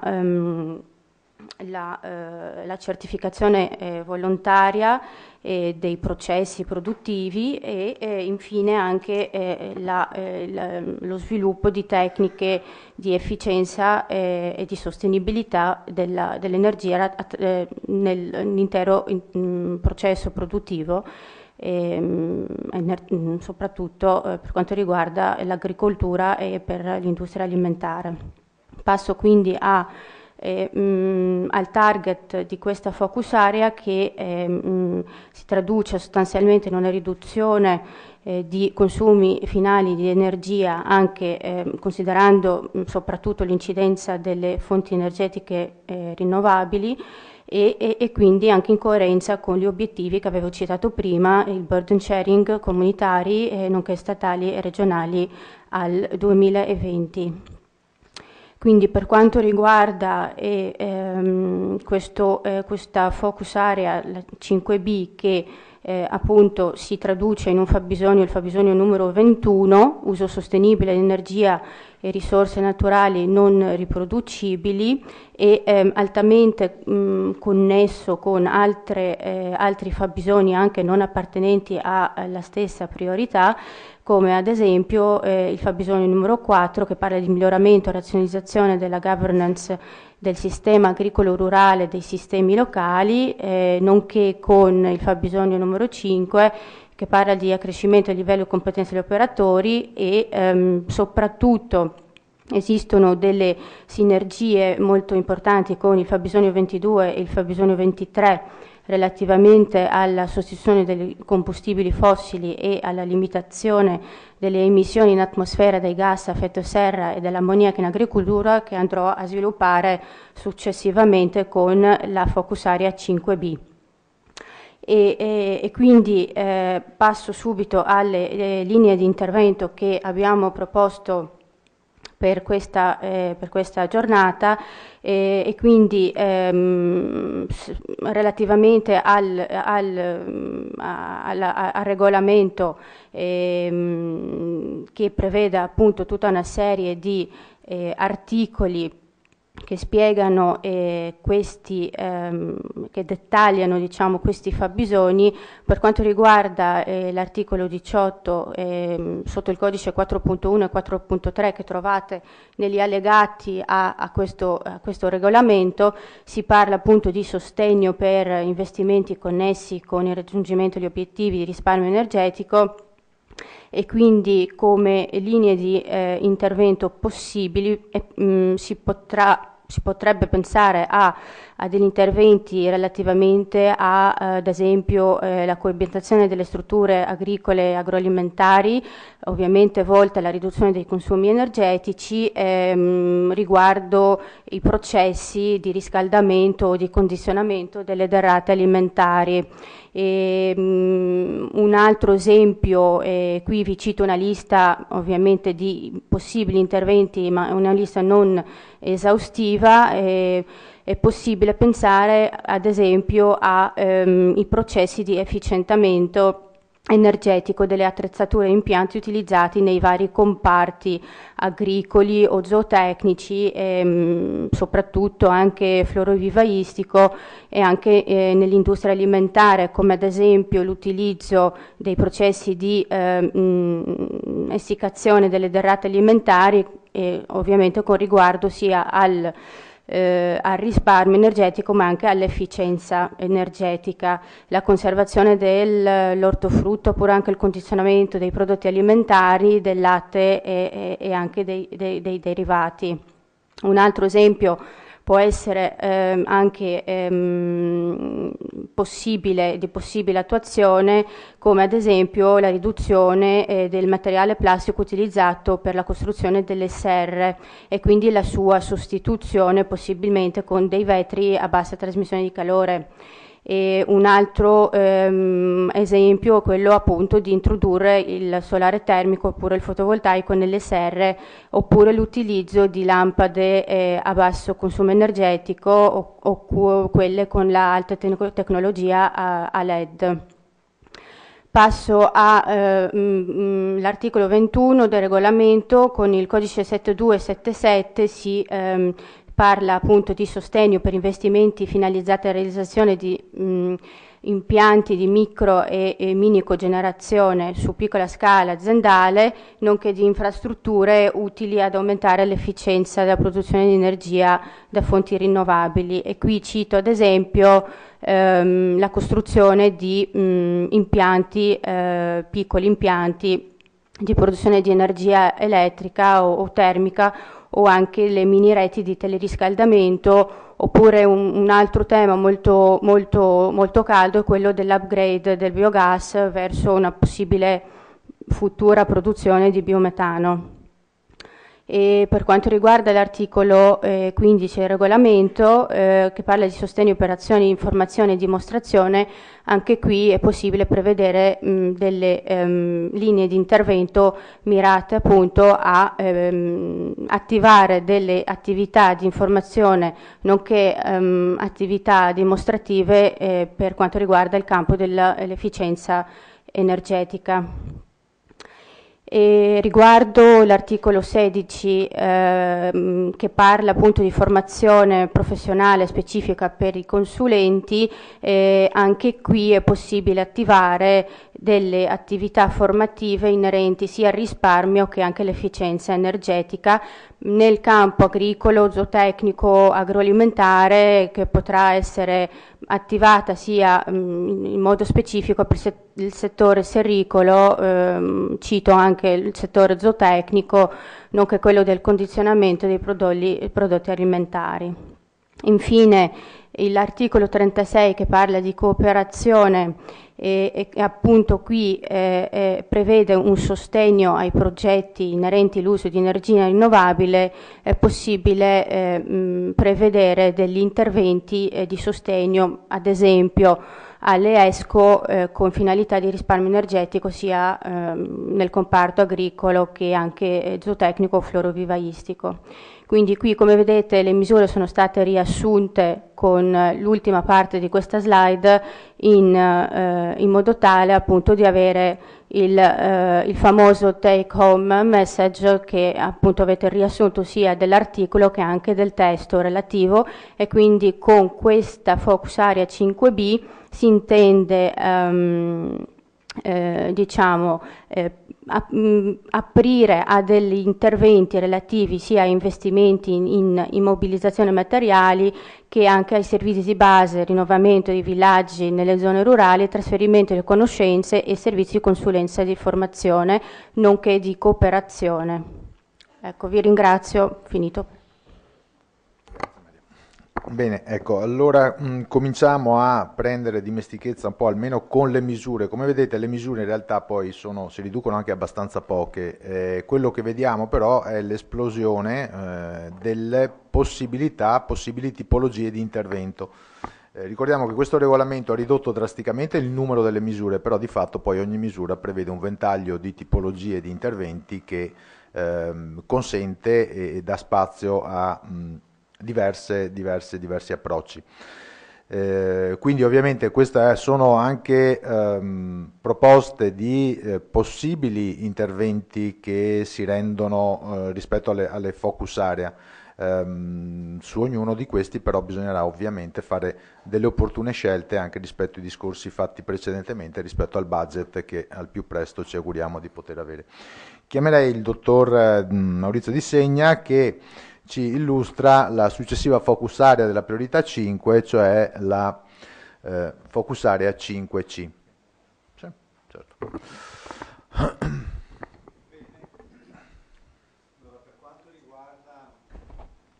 Per quanto riguarda la focus area 5C, per alcuni aspetti molto vicina alla precedente 5B, la focus area ha come obiettivo quello di favorire l'approvvigionamento e l'utilizzo di fonti di energia rinnovabili, sottoprodotti, materiali di scarto, residui e altre materie grezze non alimentari ai fini della bioeconomia. Il target di questa focus area viene misurato come somma totale degli investimenti destinati alle energie rinnovabili secondo questo obiettivo, e quindi diciamo sarà una somma finanziaria che verrà definita appunto in relazione a quando saranno disponibili i dati complessivi sulle risorse finanziarie, verrà decisa, quindi questa è una decisione strategica abbastanza importante. Questo target risponderebbe a una serie di fabbisogni generali e uno in particolare molto specifico. Quelli generali sono quelli un po' appunto orizzontali che riguardano il miglioramento della governance, per esempio, perché nel settore delle energie rinnovabili, delle biomasse in particolare, uno dei problemi grossi è stato quello di mettere d'accordo tutte le parti che hanno a che fare con questo settore, perché tante volte ci sono o fughe in avanti o diciamo soggetti che cercano di rallentare, per cui il problema di risolvere la governance è un problema abbastanza importante. Non disgiunto quindi da quello di accrescere il livello di competenza degli operatori, perché anche questo è stato un collo di bottiglia non indifferente, nel senso che ci sono le tecnologie disponibili, però poi chi va ad applicare queste tecnologie non ha le conoscenze adeguate, e quindi ci sono stati molti insuccessi. Altro aspetto quindi relativo ai fabbisogni è quello che comunque questo settore è un settore che può sviluppare un'economia molto forte e quindi può contribuire al miglioramento della redditività delle imprese agricole e di tutto il settore forestale e agroalimentare. Naturalmente uno dei problemi che sottende questo settore è anche il problema della concentrazione dell'offerta, lo sviluppo di reti strategiche fra imprese sia di tipo orizzontale che di tipo verticale, al fine appunto di soddisfare quel fabbisogno specifico di questa focus area, che è quello sostanzialmente della sostituzione dei combustibili fossili, sottrazione del gas a effetto serra dall'atmosfera. Allora, le proposte che sono state elaborate per quanto riguarda le linee di intervento riguardano principalmente quindi il fabbisogno cosiddetto 22, cioè quello della sostituzione dei combustibili fossili. Per rispondere a questo fabbisogno sostanzialmente sono state individuate le linee di intervento che fanno capo a investimenti aziendali sia nelle aziende agricole che nelle imprese forestali, che fanno capo sostanzialmente all'articolo 18 e all'articolo 27, investimenti di tipo infrastrutturale sempre che fanno capo all'articolo 18 o 27 a seconda del tipo di impresa a cui si riferiscono, e una serie di linee di intervento che fanno capo poi all'articolo 36, cioè alla cooperazione sia appunto orizzontale che verticale, attraverso i progetti integrati di filiera che già in questa programmazione hanno avuto abbastanza successo, sia attraverso la realizzazione di piattaforme logistiche per l'approvvigionamento e la commercializzazione delle biomasse, lo sviluppo di progetti pilota, il sostegno agli strumenti di pianificazione su scala più o meno vasta, sia di natura forestale che di approvvigionamento delle biomasse, e poi una serie di azioni di altro tipo che vanno sull'articolo 20 e l'articolo 21 sostanzialmente per aiutare allo sviluppo di attività extra-agricole nelle zone rurali, e per quanto riguarda appunto l'articolo 21 per i piccoli investimenti di piccola scala per infrastrutture nelle comunità locali, proprio per favorire lo sviluppo locale. Queste sono, diciamo, le linee di intervento generali e specifiche sul fabbisogno 22, cioè quello della sostituzione dei combustibili, a cui si accompagnano poi diciamo, quelle più di carattere orizzontale, cioè le linee di intervento sulla formazione, l'informazione, la consulenza a favore delle aziende e delle imprese, e il sostegno all'associazionismo di produttori e trasformatori di legname, sostanzialmente articoli 15, 16 e 28. Non nascondo, per quanto riguarda l'articolo 28, una certa, come si può dire, perplessità, una certa curiosità anche di capire come funzionerà questo articolo 28, almeno per il settore forestale, dopo che appunto il sostegno all'associazionismo era presente nella programmazione 2000-2006, è stato tolto nel periodo vigente 2007-2013, viene reintrodotto, sulla carta pone delle regole non facilmente comprensibili e per cui vediamo e speriamo che la Commissione su questo fronte ci dia qualche indicazione importante. Quindi riassumendo, le misure sono quindi informazione, formazione, servizi di consulenza, investimenti in immobilizzazioni, sviluppo delle imprese agricole e aziende agricole in attività extraagricole, servizi di base e rinnovamento dei villaggi nelle zone rurali, investimenti in tecnologie, costituzione di associazioni e organismi, cooperazione. Per quanto riguarda quindi gli orientamenti strategici su questa focus area, sicuramente a mio avviso la progettualità è molto importante, cioè devono essere fatti progetti diciamo, di qualità e soprattutto specifici, ben studiati, che puntino sull'integrazione. Per quanto riguarda la territorializzazione, sì, diciamo, la misura, cioè la focus area richiede già una territorializzazione perché richiama l'uso efficiente delle risorse, quindi chiaramente qui la territorializzazione significa filiera corta nelle aree in cui le risorse delle biomasse sono disponibili. Ecco, io per il momento ho finito. Grazie, dottor Di Segna. Possiamo passare quindi alla focus area 5D sulla riduzione dei gas serra e le emissioni di ammoniaca, che verranno presentati ancora da Meriam Amrad.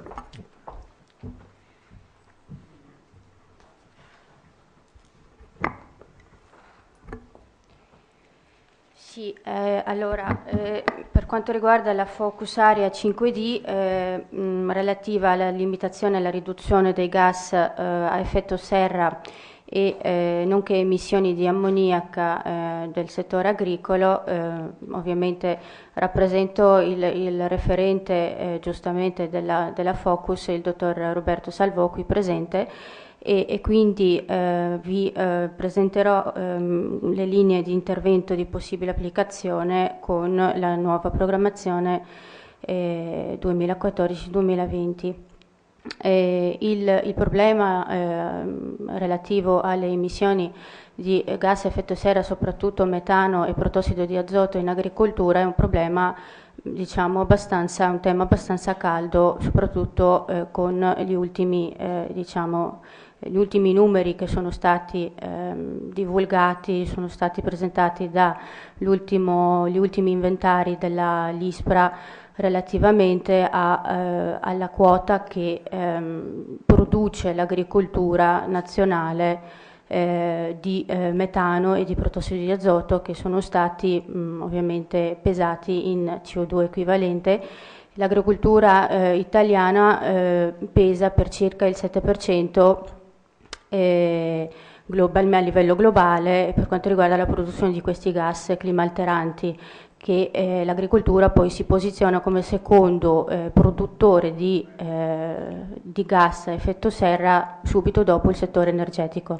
Per quanto riguarda l'ammoniaca, qui l'agricoltura eccella per quanto riguarda questo gas, in quanto è la fonte principale, il 94% di produzione di ammoniaca prodotta dalla zootecnia, circa la metà, e il resto è anche attribuito all'utilizzo dei fertilizzanti azotati in agricoltura.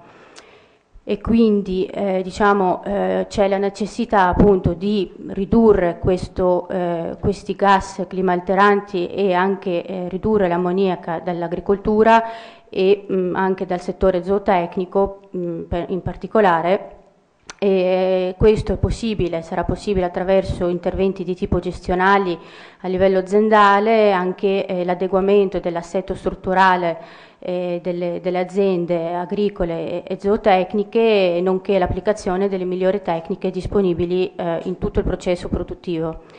E quindi il target per questa focus area è quello di pesare in percentuale di livestock unit coinvolte negli investimenti della gestione delle aziende zootecniche in vista della riduzione di questi gas. Quindi questo fabbisogno, il numero 22, che parla appunto di limitazione dei gas a effetto serra di ammoniaca dall'agricoltura, si trova anche in sinergia e è molto correlato con altri fabbisogni, come ad esempio il 23, quello diciamo citato dal collega prima, il 22 scusate, che parla di sostituzione di combustibili fossili e di sottrazione di gas a effetto serra dall'atmosfera, nonché con altri fabbisogni anche non appartenenti alla stessa priorità, come il numero 5 e il numero 4. Quindi passo subito alle linee di intervento, quindi per quanto riguarda il sostegno per gli investimenti non produttivi connessi agli adempimenti degli obiettivi agroclimatici e ambientali previsto dall'articolo 18 del regolamento, qui come possibili linee di intervento possibile prevedere diciamo, azioni riguardo all'isolamento delle strutture agricolo produttive e soprattutto quelle zootecniche, nonché ad esempio previsione di interventi sulla climatizzazione delle stalle, che sono interventi che riescono ad abbattere in un modo molto efficiente la produzione di ammoniaca all'interno del ricovero e quindi di conseguenza anche la riduzione del protossido di azoto. È possibile anche intervenire in materia di depurazione dell'aria per migliorare la qualità dell'aria anche attraverso l'utilizzo di biofiltri. Anche qui, oltre alla riduzione e l'abbattimento dell'ammoniaca, è possibile anche intervenire sul problema degli odori. È possibile intervenire anche contenendo e cercando di diciamo, abbattere le produzioni di ammoniaca, di metano e anche di protossido di azoto attraverso la copertura delle vasche di stoccaggio. L'installazione di sistemi di allontanamento rapido delle deiezioni è un sistema molto efficace all'interno del ricovero per quanto riguarda le stalle zootecniche e quindi riesce a portare benefici per quanto riguarda le produzioni di ammoniaca soprattutto. È possibile anche pensare a delle soluzioni antispreco per quanto riguarda gli impianti di abbeveraggio, soprattutto all'interno delle stalle zootecniche, cito ad esempio le vacche da latte, dove si riesce a ridurre le quantità quindi di effluente convogliato a vasche di stoccaggio e quindi di conseguenza ridurre sia le quantità di deiezioni, quindi intervenire a livello del ricovero, ma anche ridurre le quantità di reflui zootecnici portati allo stoccaggio e di conseguenza quelle portate a spandimento sul campo. Ovviamente senza dirvi che questo riesce a man mano a ridurre le emissioni di ammoniaca e di protossido di azoto, quelle che arrivano al campo alla fine del ciclo produttivo di produzione. Il ciclo di produzione. Per quanto riguarda il sostegno per le azioni di informazione, nonché le azioni, il sostegno alle azioni dimostrative previsto dall'articolo 15 del regolamento, è possibile pensare appunto a proposte di intervento relativamente alle attività di informazione per quanto riguarda le migliori tecniche disponibili, nonché quelle innovativi applicabili a livello dell'allevamento. Riguardo l'articolo 16 codice 2.2 e 2.3 che parla di sostegno per i servizi di consulenza aziendale, assistenza alla gestione delle aziende agricole, nonché sostegno alla formazione dei consulenti, è possibile prevedere interventi sempre relativi al miglioramento delle attività gestionali nell'allevamento e quindi alla formazione fondamentale di consulenti in materia di alimentazione animale, come ad esempio per la formulazione delle diete a basso contenuto proteico, che ha un impatto diretto sulla produzione di azoto escreto, quindi sulla riduzione conseguente dell'ammoniaca prodotta all'interno del ricovero, che è quella che verrà anche ridotta sia nello stoccaggio che nello spandimento delle deiezioni. Si potrà pensare anche a delle attività diciamo formative sempre dei consulenti in materia di molto più generali per quanto riguarda la gestione dell'allevamento stesso, attraverso il miglioramento della fertilità animale, quindi la riduzione della quota di rimonta, avviata rimonta, quindi l'allungamento della vita produttiva degli animali. In questo caso parlo per esempio delle vacche da latte. L'allungamento della carriera produttiva si traduce in altre parole anche in più lattazioni, quindi meno sprechi e meno animali presenti negli allevamenti, quindi riduzione abbastanza collegata per quanto riguarda l'ammoniaca e metano.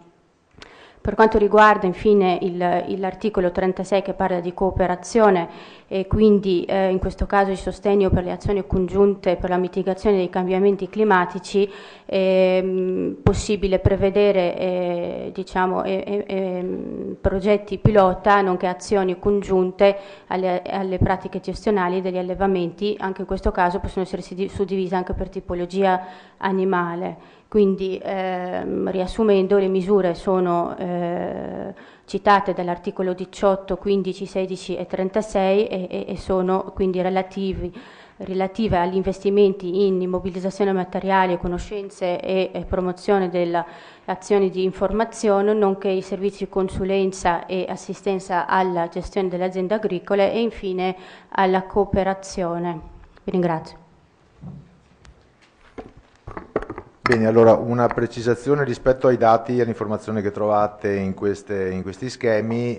Quel code che vi trovate riferito ogni tanto, a volte trovate l'articolo con la lettera o il code. Il codice non è ancora stato del tutto definito dalla Commissione europea, però ogni tipologia di intervento avrà un codice numerico. Era alfanumerico fino a qualche tempo fa, dovrebbe essere diventato solamente numerico, per cui di fatto ogni singolo intervento poi sarà chiaramente individuato da 1.1, 2.2, 2.3. Credo che in cartellina dovreste avere uno schema riassuntivo in cui trovate casomai anche questi riferimenti, sempre per cercare di capirci tutti quanti meglio e dialogare con le stesse formule.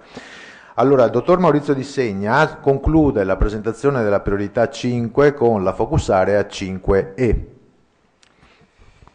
Bene, allora, se non è già stato detto, comunque lo ribadisco anche questa volta, ci siamo trovati appunto in difficoltà talora a capire cosa vuole la Commissione, nel senso che leggendo il documento target setting e gli incroci che la Commissione fa tra diciamo, le focus area e gli interventi, gli articoli del regolamento, non sempre è chiaro. In particolare per questa focus area qui, diciamo, noi abbiamo cercato di dare la nostra interpretazione, cercando di capire e interpretare un po' anche in relazione al nostro territorio quello che poteva essere una proposta presentabile, diciamo, però alcuni interrogativi rimangono. Nello specifico la focus area 5 ha come obiettivo di promuovere la conservazione e il sequestro di carbonio nel settore agricolo forestale, quindi conservazione e sequestro. Conservazione intesa come mantenimento dei terreni agricoli e forestali del carbonio già presente e l'ulteriore sequestro di carbonio. Però anche qui sul discorso del sequestro di carbonio il discorso sarebbe lungo, perché c'è tutto il discorso anche dei materiali legnosi intesi come materiali, elementi che mantengono sequestrato carbonio nel tempo, non è chiaro se debba essere inserito o meno. Fatto sta che comunque il target ci dice che per la Commissione quello che noi dobbiamo raggiungere è una certa percentuale di terreno agricolo e forestale all'interno del quale promuovere il sequestro e la conservazione del carbonio. Allora, i fabbisogni che noi abbiamo evidenziato in relazione a questa focus area, come per tutte le altre focus area, sono alcuni di tipo generale orizzontale, altri più specifici, quindi sempre la necessità di migliorare la governance e il coordinamento e la cooperazione tra gli attori del sistema regionale della conoscenza e dell'innovazione, l'accrescimento del livello di competenza degli operatori, e la concentrazione dell'offerta e sviluppo di reti strategiche fra imprese. Quelli specifici sono quindi la salvaguardia idrogeologica e protezione della qualità e struttura dei suoli agricoli e forestali, la sostituzione dei combustibili fossili e sottrazione di gas a effetto serra nell'atmosfera, fabbisogni già enunciati nelle precedenti focus area che quindi comunque vanno un po' a abbracciare una pluralità di focus area. Allora, anche qui naturalmente le principali linee di intervento vanno a perseguire principalmente i fabbisogni specifici, quindi la salvaguardia idrogeologica e la sostituzione dei combustibili. Per quanto riguarda la salvaguardia idrogeologica e la protezione della qualità e struttura dei suoli agricoli, ecco, questo si differenzia rispetto alla 4C proprio perché qui si va a avere come target la protezione e la qualità della struttura dei suoli agricoli e non tanto la stabilità fisica del suolo. Allora qui anche qui abbiamo sostanzialmente si fa riferimento sempre a determinati articoli, quindi l'articolo 18 è un articolo importante anche in questa focus area. Naturalmente in questo caso l'articolo 18 interviene attraverso principalmente le infrastrutture o gli investimenti non produttivi, perché chiaramente il sequestro del carbonio attualmente non è ancora, non determina ancora dei mercati per cui viene considerato come bene pubblico e quindi rientra all'interno degli investimenti non produttivi. E quindi qui per esempio per il settore forestale si intendono anche tutti i miglioramenti boschivi connessi al miglioramento della capacità di sottrazione del carbonio atmosferico da parte delle foreste, quindi la capacità di determinare un maggiore incremento da parte di soprassuoli.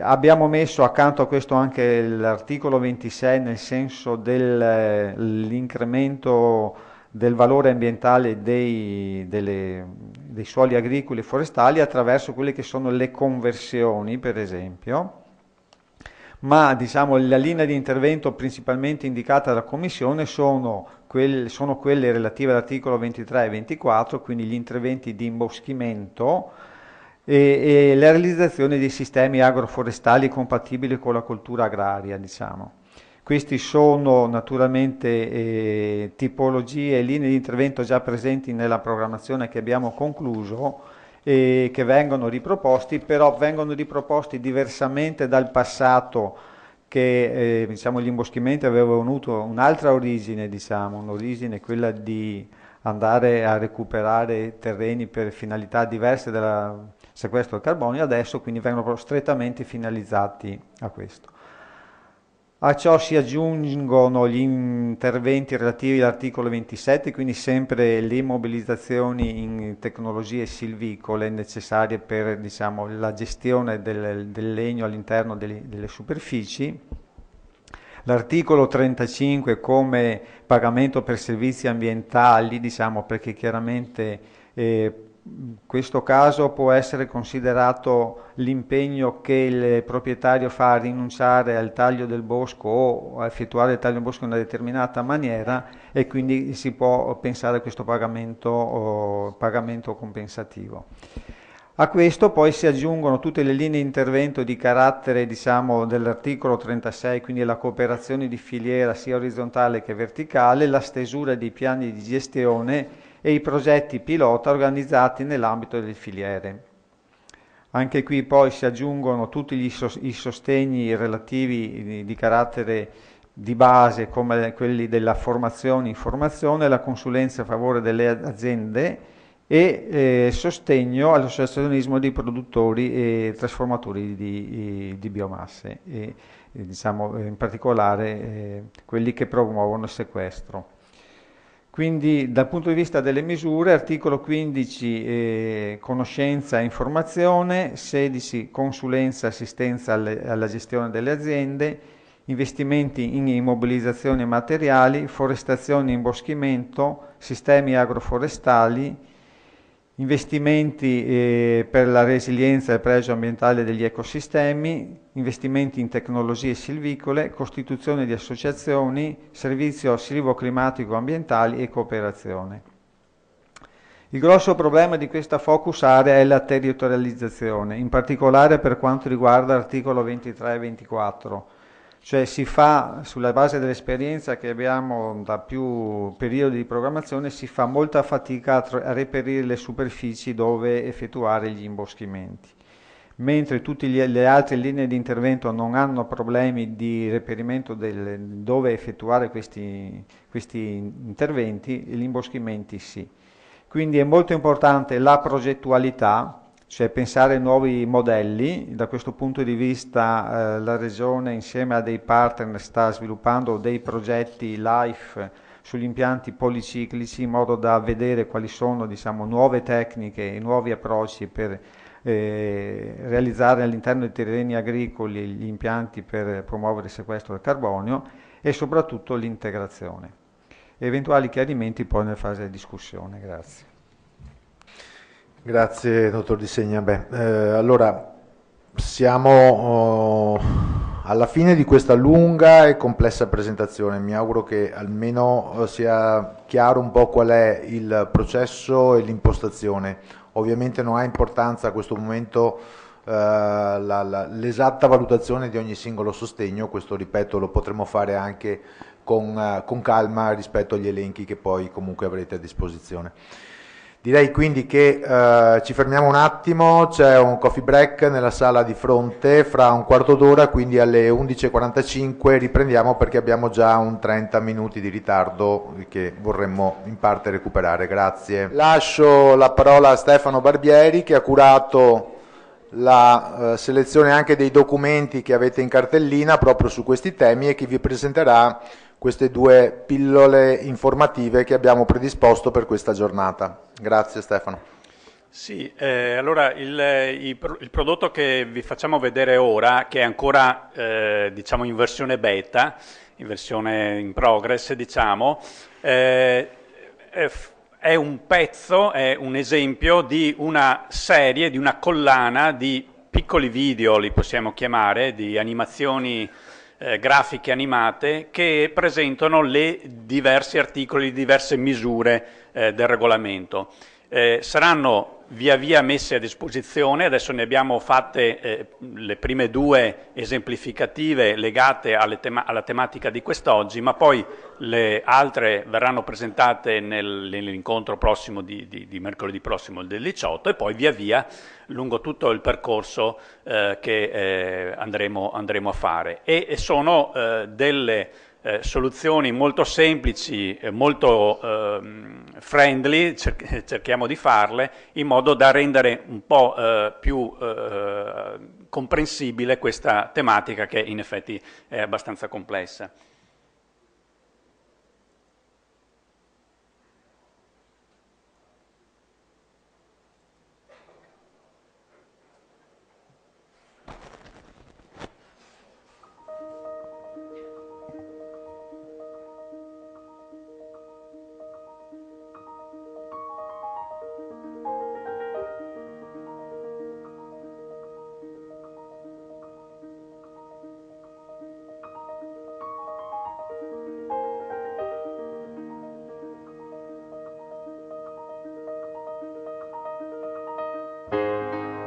Articolo 27. Investimenti in tecnologie silvicole e nella trasformazione, mobilitazione e commercializzazione dei prodotti delle foreste.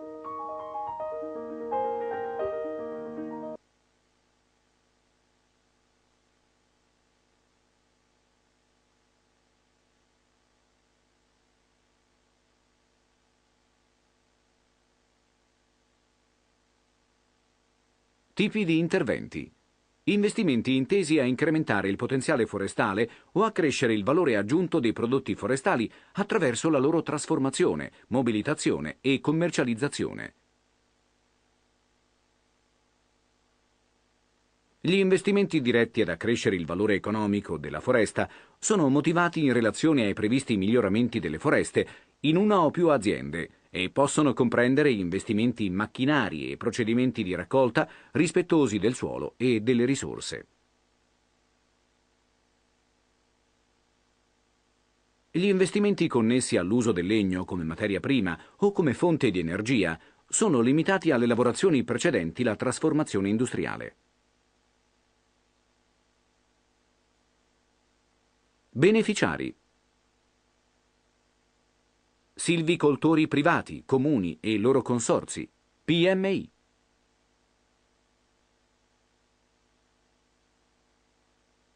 Spese ammissibili.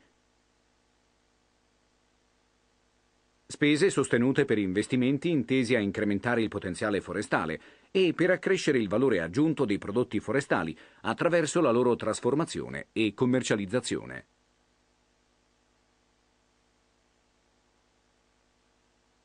Livello di aiuto.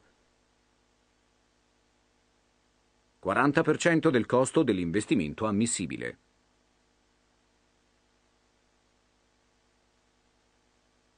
Note. Intervento previsto dall'articolo 22. Investimenti nello sviluppo delle aree forestali e nel miglioramento della redditività delle foreste. Lettera E.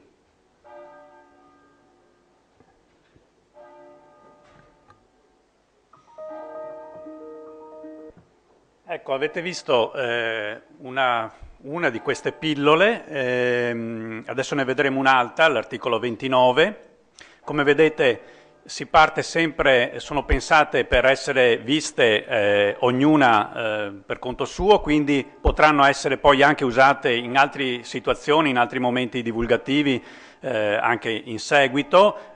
Verranno, come sapete, non c'è ancora il testo definitivo, quindi verranno poi eventualmente ritarate e aggiornate, però intanto possono dare una informazione di base, perché è in base a questo che poi possiamo capire meglio le scelte di strategia che andiamo a fare.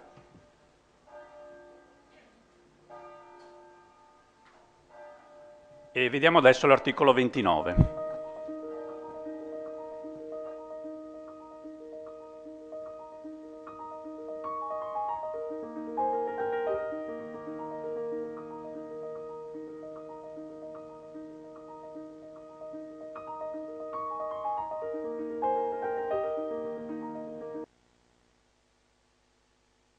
Pagamenti agroclimatico-ambientali.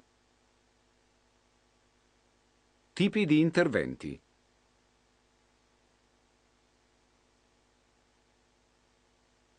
Sono disponibili 8 tipologie di intervento per impegni agroclimatico-ambientali che vanno al di là dei requisiti obbligatori previsti dalla normativa europea e nazionale.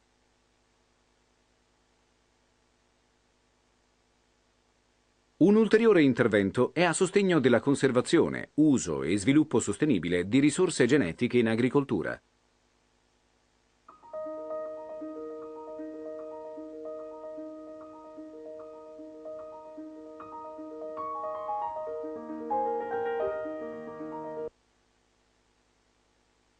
Beneficiari.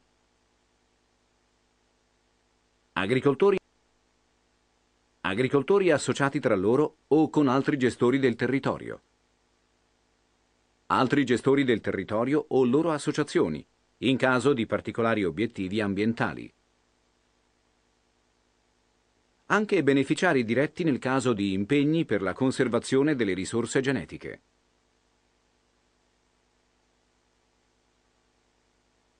Spese ammissibili. Costi aggiuntivi e mancato guadagno derivanti dagli impegni assunti. Se necessario, sono coperti anche i costi di transazione fino ad un massimo del 20% del premio pagato per gli impegni agroclimatico-ambientali, elevabile al 30% se gli impegni sono assunti da associazioni di agricoltori o da associazioni miste di agricoltori e altri gestori del territorio. In casi giustificati, per interventi di tutela dell'ambiente, il sostegno può essere concesso forfettariamente o una tantum per unità.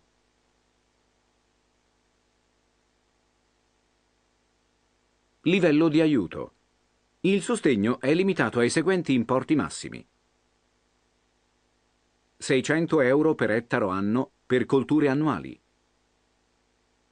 900 euro per ettaro anno per colture perenni specializzate, 450 euro per ettaro anno per altri usi della terra, 200 euro per unità di bestiame anno per l'allevamento di razze autoctone minacciate di abbandono. Gli importi possono essere maggiorati in casi debitamente motivati. Note. Gli impegni hanno una durata compresa tra 5 e 7 anni. Gli Stati membri possono fissare una durata superiore per determinati tipi di impegni, disponendone eventualmente la proroga annuale al termine del primo periodo. Il sostegno non può essere concesso per impegni che beneficiano della misura agricoltura biologica.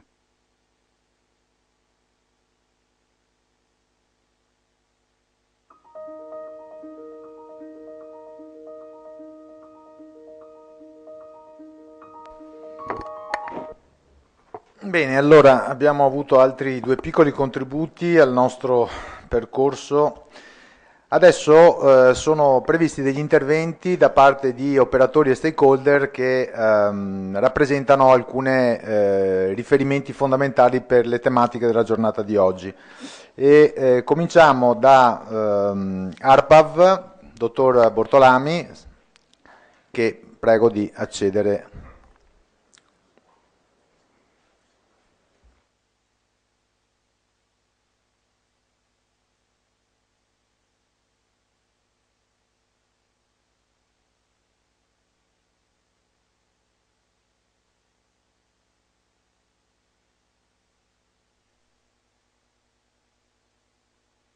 Buongiorno, vi ringrazio dell'invito naturalmente a questo incontro. Noi come ARPAV affianchiamo l'estensore, la direzione agroambiente, nella stesura della VAS, quindi di quel percorso che accompagna la predisposizione del piano, che accompagna appunto la predisposizione del piano per seguire e orientare le scelte del piano stesso agli obiettivi di sostenibilità ambientale. Il percorso è già stato inizialmente avviato anche nel precedente piano.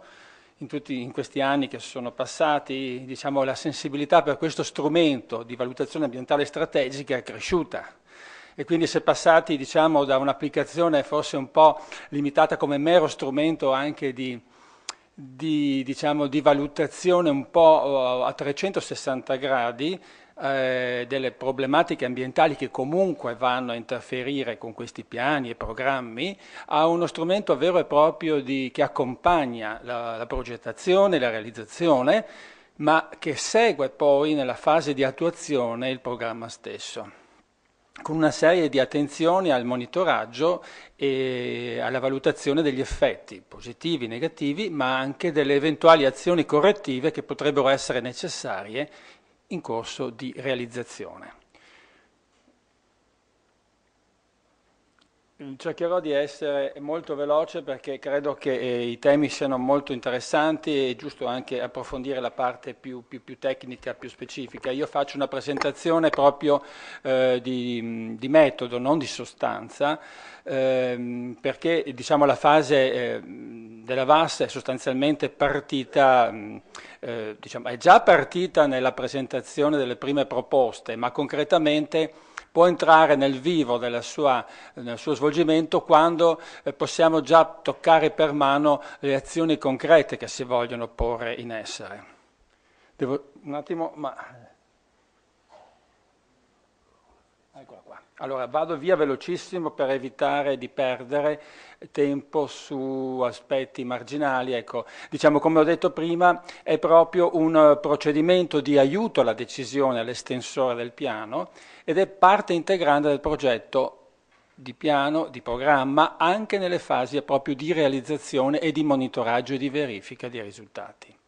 non mi soffermo sulla normativa, ma deriva da una normativa europea, da una direttiva europea che è stata poi recepita a livello nazionale, e la Regione con diverse delibere di giunta, tra cui quella del 31 marzo 2009, la 791, ha delineato bene quello che è il percorso, anche in termini di responsabilità, di fasi, per approvare, diciamo, congiuntamente al piano o al programma anche appunto questo documento di valutazione che lo deve accompagnare.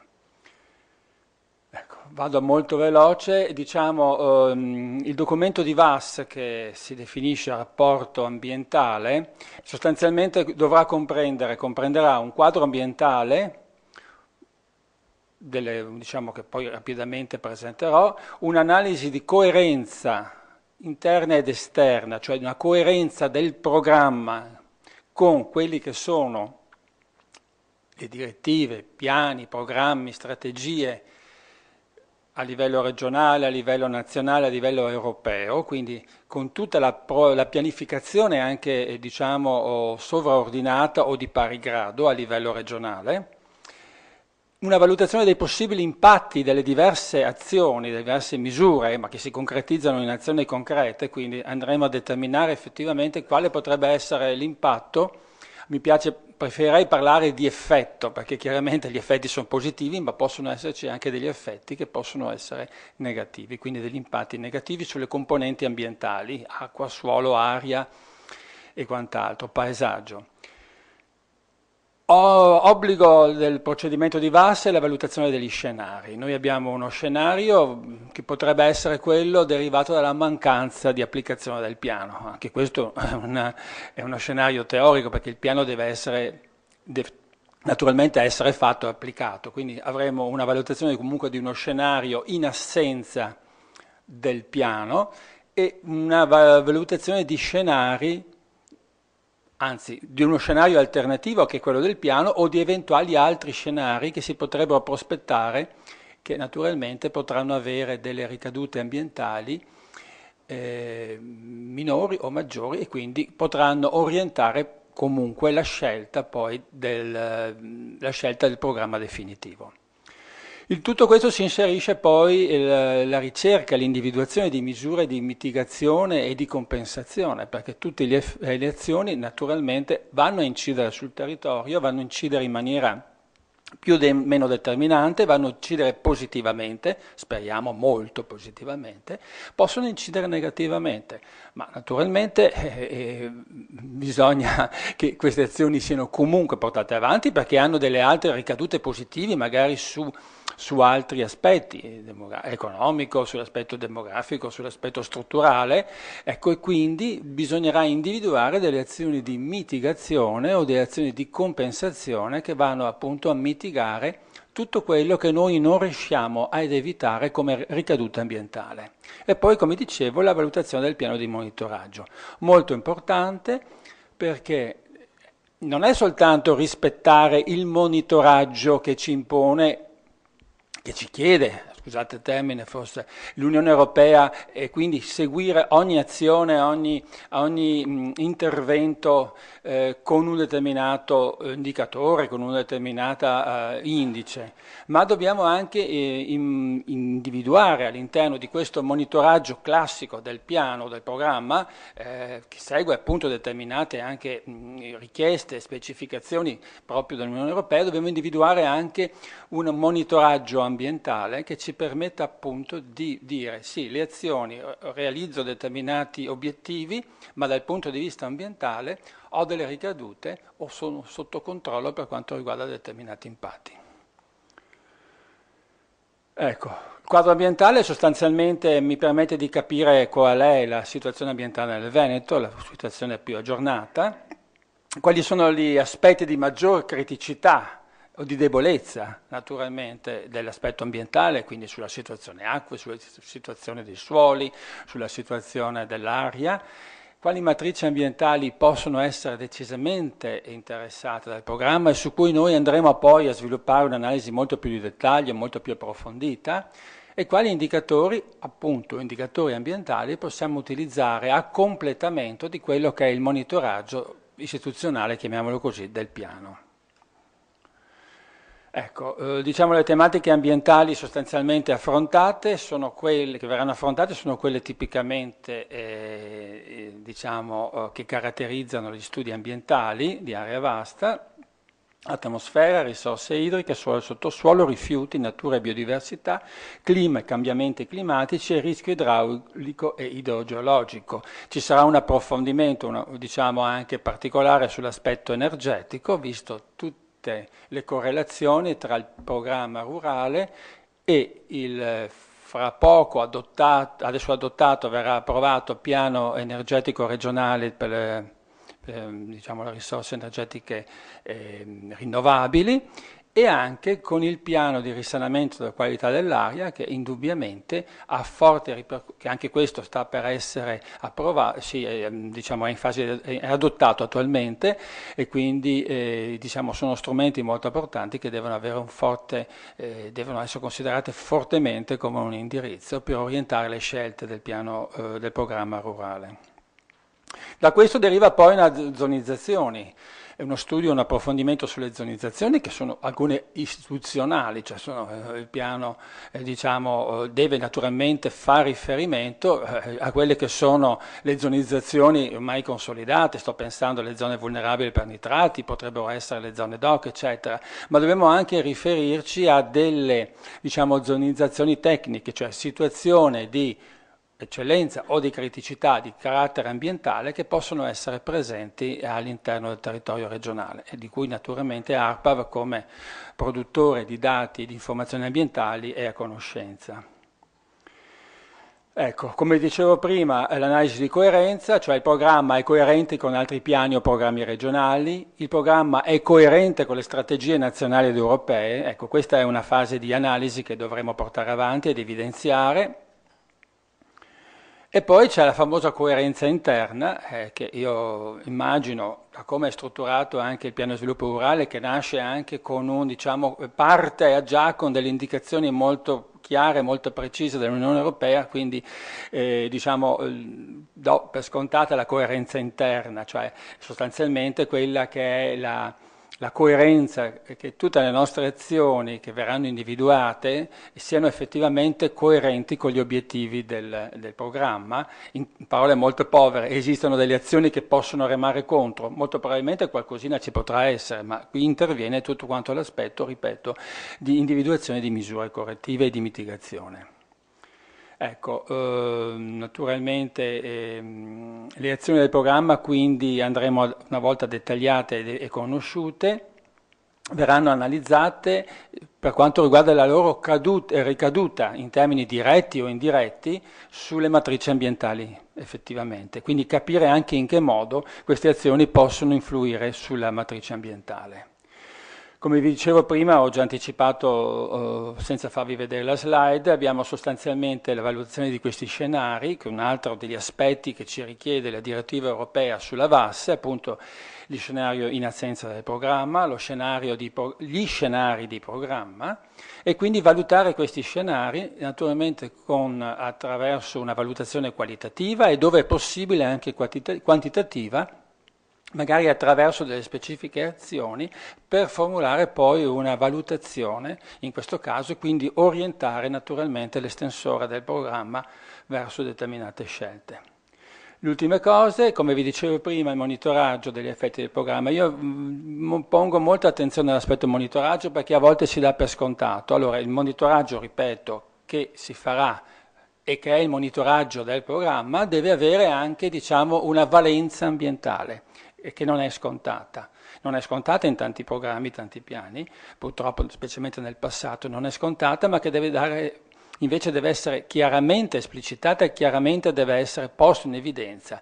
Quindi utilizzare indicatori, comunque che siano indicatori popolabili, facilmente reperibili, e in questo caso anche il legislatore ha voluto dare un'indicazione, ha individuato appunto il sistema delle agenzie ambientali come il soggetto che può contribuire a questa definizione di piano di monitoraggio ambientale.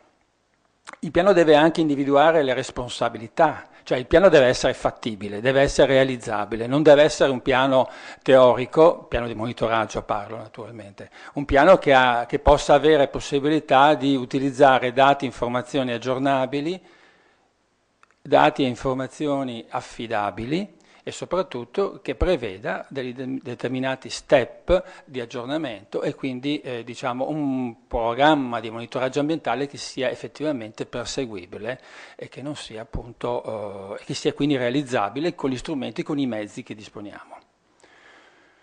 Ecco, a questo punto io ho finito, sono stato velocissimo, spero di essere stato comprensibile. Grazie dottor Bertolami. Allora, facciamo adesso intervenire la LIPU in rappresentanza un po' del settore ambientalista che ovviamente intercetta tutte le tematiche di cui parliamo oggi. Francesco Ortolani, se vuole approssimarsi al tavolo, grazie. Può parlare qui o lì, come vuole.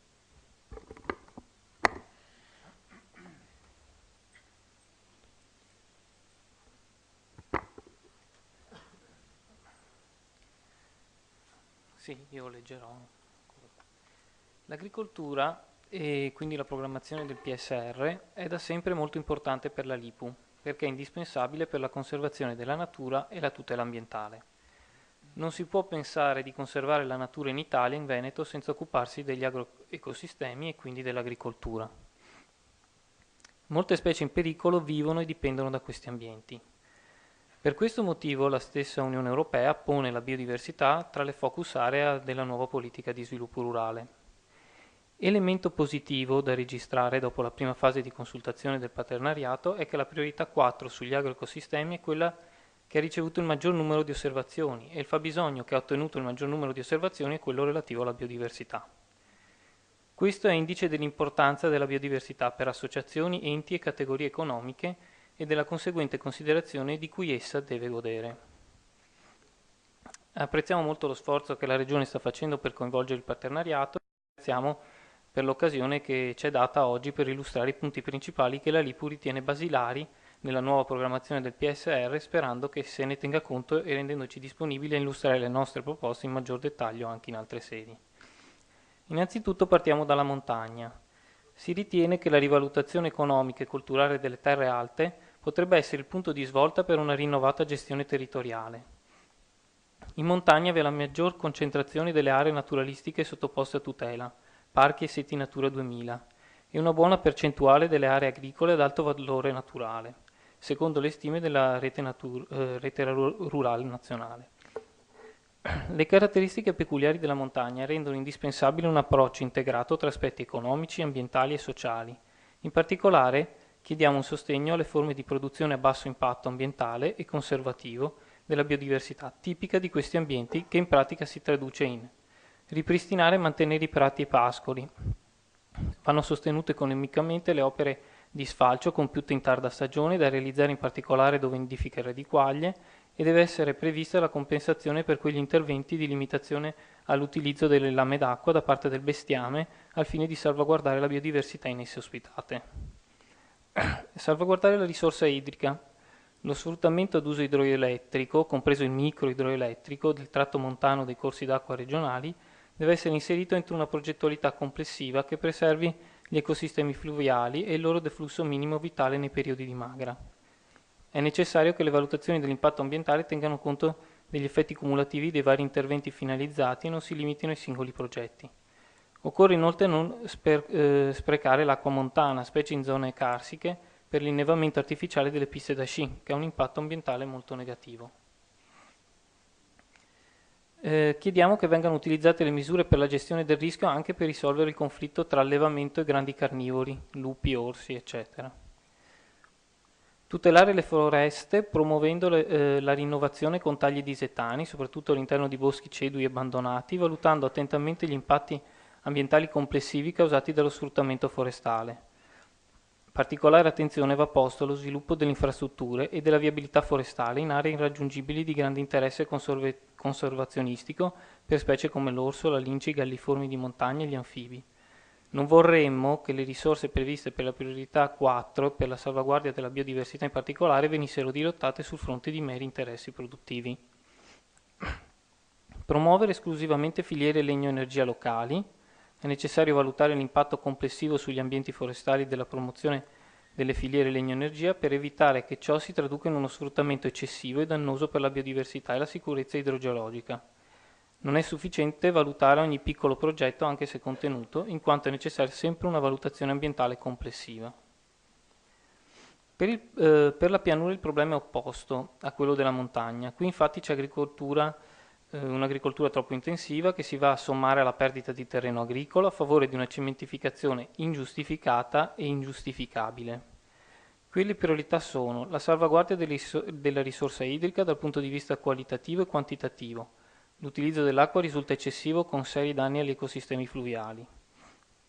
Il ripristino di ambienti seminaturali quali siepi, fasce tampone e boschetti con la triplice funzione di fornire rifugio alle specie selvatiche, animali e vegetali, di migliorare la connettività ecologica e la resilienza e resistenza degli ecosistemi rispetto ai cambiamenti climatici. Il ripristino di zone umide, soprattutto in prossimità delle aree costiere e lagunari attorno alle zone umidi esistenti e alla foce dei fiumi anche con finalità di fitodepurazione. Il mantenimento e il recupero dei prati stabili di pianura invertendo il trend negativo che sta portando alla loro progressiva scomparsa. Vanno sostenuti interventi di ripristino di prati permanenti che prevedono l'utilizzo di miscugli provenienti da prati storici locali, consentendo la conservazione della biodiversità vegetale autoctona. Agricoltura biologica. Come per tutte le misure agroambientali, aiuti sostanziali e duraturi e quindi vantaggiosi devono essere garantiti per incentivare il biologico, che è l'unico tipo di agricoltura che non fa uso di prodotti fitosanitari e concimi di sintesi, oltre ad essere certificata sulla base di norme europee. Vanno quindi ricalcolati i premi agroambientali per il biologico per renderli più realistici e per sanare il divario rispetto ad altre misure che beneficiano di premi più alti a fronte di impegni meno onerosi e comportanti peraltro incerti benefici ambientali. È inoltre necessario favorire la nascita di distretti del biologico nelle aree vocate e ad elevato valore naturale o nei siti Natura 2000. Infine, anche in questo caso, prevedere che vengano utilizzate le misure per le perdite del reddito nei primi anni per chi volesse passare da tecniche agronomiche classiche a quelle biologiche. Per quanto riguarda Rete Natura 2000, in Veneto i piani di gestione dei siti Natura 2000 non vengono ancora applicati, compresi quelli ormai pronti. I SIC non sono stati convertiti in ZSC, zone speciali di conservazione. Speriamo che la nuova programmazione PSR sia uno stimolo a completare questo importante passo. Sì, ci fa piacere che prima siano stati menzionati i PAF. Infatti il PAF è un'importante novità della riforma dei fondi europei. Auspichiamo l'utilizzo dei PAF quale programma plurimisure per i siti Natura 2000, prevedendo una priorità di finanziamento per il PAF se inserito in accordi agroambientali d'area per la tutela della biodiversità. Gli accordi agroambientali d'area dovrebbero essere definiti per territori sufficientemente vasti in grado di mettere in rete diversi siti Natura 2000 che presentano le stesse tipologie di habitat o che sono caratterizzate dalla presenza delle stesse specie, ciò al fine di non disperdere gli interventi e favorire una gestione integrata dei siti Natura 2000 limitrofi. Attraverso il PAF occorre dare priorità all'attuazione coordinata delle diverse misure che possono insieme contribuire a raggiungere specifici obiettivi di conservazione, che dovrebbero essere ben esplicitati all'interno del PAF stesso. Nella formulazione delle misure è necessario tenere conto dell'esperienza dei progetti LIFE che spesso contengono indicazioni per la politica di sviluppo rurale. Per concludere, partenariato per l'innovazione, i cosiddetti PEI, chiediamo che la ricerca sia rivolta anche ad obiettivi ambientali legati alla pratica agricola e forestale, comunque prima si è parlato anche in tal senso.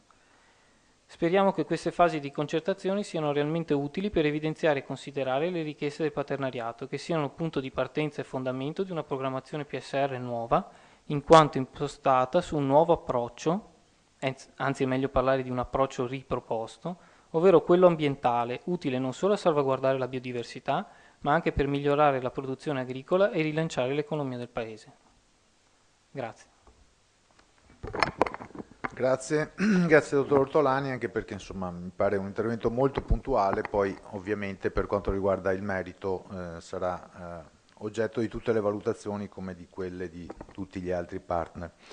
È previsto un intervento da parte di Veneto Agricoltura, nella persona di Giustino Mezzalira, che ci darà un ulteriore contributo sui temi e le proposte che abbiamo visto oggi.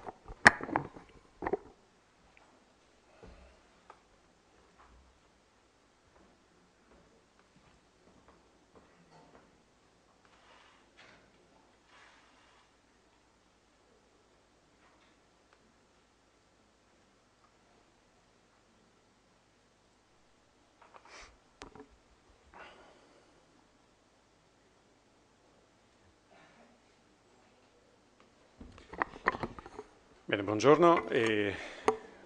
Entro subito nel merito dell'intervento. Veneto Agricoltura penso non abbia bisogno assolutamente di ricordare cosa fa, cosa serve. Nello sviluppo del nuovo PSR interviene con forme che sono quelle che stiamo vedendo oggi, dando supporto per esempio a tutta l'interfaccia con il partenariato.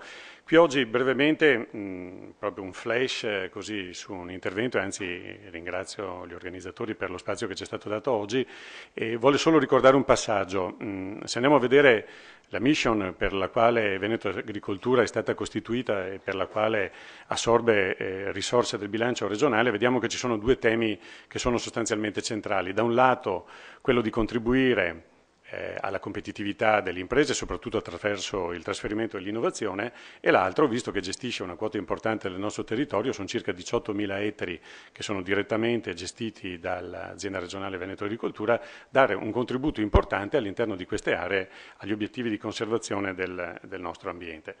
Ecco, qualcuno magari ha già visto questa immagine. Questo è il caleidoscopico insieme di territori sotto forma di foreste demaniali, aziende, centri, eccetera, eccetera, che in tutto il Veneto fanno essere presente l'azienda Veneto Agricoltura, sostanzialmente andando ad operare direttamente in territori i più disperati, dalla costa fino alle cime dolomitiche, passando per territori tipicamente agricoli. I 1200 ettari per esempio delle aziende agricole pilote dimostrative sono territori agricoli a tutti gli effetti, così come le foreste demaniali sono foreste a tutti quanti gli effetti, quindi non sono parchi, riserve, zone di particolare pregio che sono gestiti con un criterio diverso dal normale. Ecco, un approccio, se volete fare il paragone tra quello che è l'attività qui da noi e quello che troviamo in giro per il mondo, se noi andiamo nel mondo anglosassone troviamo il concetto di extension service, tipico per esempio degli Stati Uniti o del Canada, e se andiamo a vedere questi enti si comportano esattamente nello stesso modo, fanno da cintura di trasmissione tra i luoghi dove la ricerca produce l'innovazione, che possono essere le università, i centri di ricerca o le stesse imprese, e le aziende agricole, forestali, che spesso non hanno meccanismi diciamo efficienti di accesso all'informazione. Questo trasferimento dell'innovazione avviene in tanti modi, avviene attraverso le forme, se volete, più classiche, proprio di accompagnare le persone direttamente sulle prove, o attraverso forme mediate come aggiornamento, formazione professionale e sempre di più servizi di tipo informativo. Ecco, io brevissimamente, perché veramente mi rendo conto di quanto si sia accumulato del ritardo nell'incontro di questa mattina, e quindi non voglio assolutamente poi portare via del tempo al partenariato che è presente e a quello che aspetta poi. Io mi ero preparato un po' di esempi, però ognuno di questi ha bisogno di essere un attimo messo a fuoco. Sono alcuni esempi che mostrano come le tematiche delle priorità 4 e 5, delle 8 focus area che abbiamo visto, siano poi di fatto riscontrabili con iniziative pilota e dimostrative, spesso finanziate con progetti europei, che oggi possiamo trovare nel territorio regionale e che quindi possono essere un utile, se vogliamo, campo dove andare veramente a pesare e anche a misurare. Tutte le volte che ci siamo sentiti dire questa mattina, per esempio, il tema di poter fornire numeri, di dare significato agli indicatori. Ecco, abbiamo la fortuna fortuna nella nostra regione di poter utilizzare dei territori dove spesso delle iniziative che oggi vengono proposte con il PSR o che già sono state proposte nell'ultima programmazione sono in atto e vengono da tempo misurate e monitorate. Sceglierò alcuni degli esempi che avevo portato in modo da restare dentro la decina di minuti che mi sono stati affidati. Ecco, allora, tema grandissimo, siamo nella priorità 4, la focus area 2, e il tema per esempio dell'acqua. Ecco, qui c'è un progetto molto interessante che sta andando avanti in collaborazione con Provincia, con Provincia di Vicenza, un ampio partenariato territoriale che va a vedere cosa l'agricoltura, le attività agricole tradizionali o specializzate possono fare per tentare di rimettere in equilibrio il sistema multifalde della nostra pianura. L'area di studio è quella degli acquiferi dell'alta pianura vicentina. Il progetto Life Aquor si interessa di tutte le tecniche che possono essere utilizzate per la ricarica artificiale. Alcune di queste tecniche sono di tipo agronomico e quindi, come è già stato fatto nella passata programmazione, ci possono essere delle azioni specifiche che incentivano l'agricoltore che sia interessato a fare, per esempio, delle aree forestali di infiltrazione. Queste erano già state studiate in un precedente LIFE, il LIFE Trust, che fra l'altro quest'anno ha vinto l'award di essere il meglio del meglio dei LIFE, era un LIFE coordinato che vedeva Unione Veneta Bonifica, vari consorzi di bonifica, eccetera. Life Aquor completa sostanzialmente il LIFE precedente e soprattutto si occupa di portare fuori e quindi di coinvolgere ampiamente il partenariato fino alle imprese agricole. Non a caso una delle più belle aree di infiltrazione che oggi abbiamo è a casa del presidente provinciale della Coldiretti, di Martino Cerantola di Vicenza, che quindi penso più di ogni altro testimonia quanto queste iniziative siano poi direttamente interessanti anche per le aziende agricole che operano nel nostro territorio. Un secondo tema sul quale mi focalizzo un attimo è il tema dell'agricoltura conservativa. Qui possiamo dire che i 1200 ettari delle aziende agricole, delle 4 aziende pilota dimostrative, sono di fatto un grande laboratorio attraverso il protocollo aziende aperti, protocolli aperti. Moltissimi tecnici e agricoltori stanno visitando le aziende e stanno vedendo come si stia cercando di dare significato a parole che magari sembrano così, un vogliamoci bene, generico, e quanto sia difficile poi trasferire dalla teoria, dalla ricerca alla pratica, al campo, iniziative come quello per esempio della semina diretta della minima lavorazione o come le iniziative di monitoraggio, nel caso specifico per esempio dei parassiti del mais, che seppur noti da tempo adesso diventano estremamente attuali visto gli obblighi che l'applicazione della lotta integrata anche su questo tipo di colture ci imporranno a partire dal prossimo anno. Sempre riguardo all'acqua, in questo caso però siamo più sull'asse, siamo più nella priorità 5 vi porto un esempio di un LIFE che sta invece partendo, è il LIFE Water Store 2, che è appena partito nell'azienda di Valle Vecchia e che mostra come in una zona che è sensibilissima ai cambiamenti climatici, perché siamo in riva al mare, siamo con una falda salinizzata che si trova a poche decine di centimetri sotto la superficie agricola, siamo come sostanzialmente in un campo di Venezia dove vogliamo estrarre acqua dolce per poter bere, in questo caso vogliamo avere acqua per poter irrigare le nostre colture e nel fare l'attività di irrigazione contribuire a tenere in basso la risalita della falda superficiale salinizzata. Ecco, l'idea progettuale è stata quella sostanzialmente, visto che Valle Vecchia è un'isola, è una specie di piccolo polder olandese completamente separato dalla terraferma, non ha apporti da esterno di acqua dolce che venga dalle acque dell'interno e quindi l'unica acqua che è disponibile è quella zenitale che viene catturata dal sistema delle doline, attraverso i capofossi viene veicolata a un sistema di aree di fitodepurazione che già da tempo operano.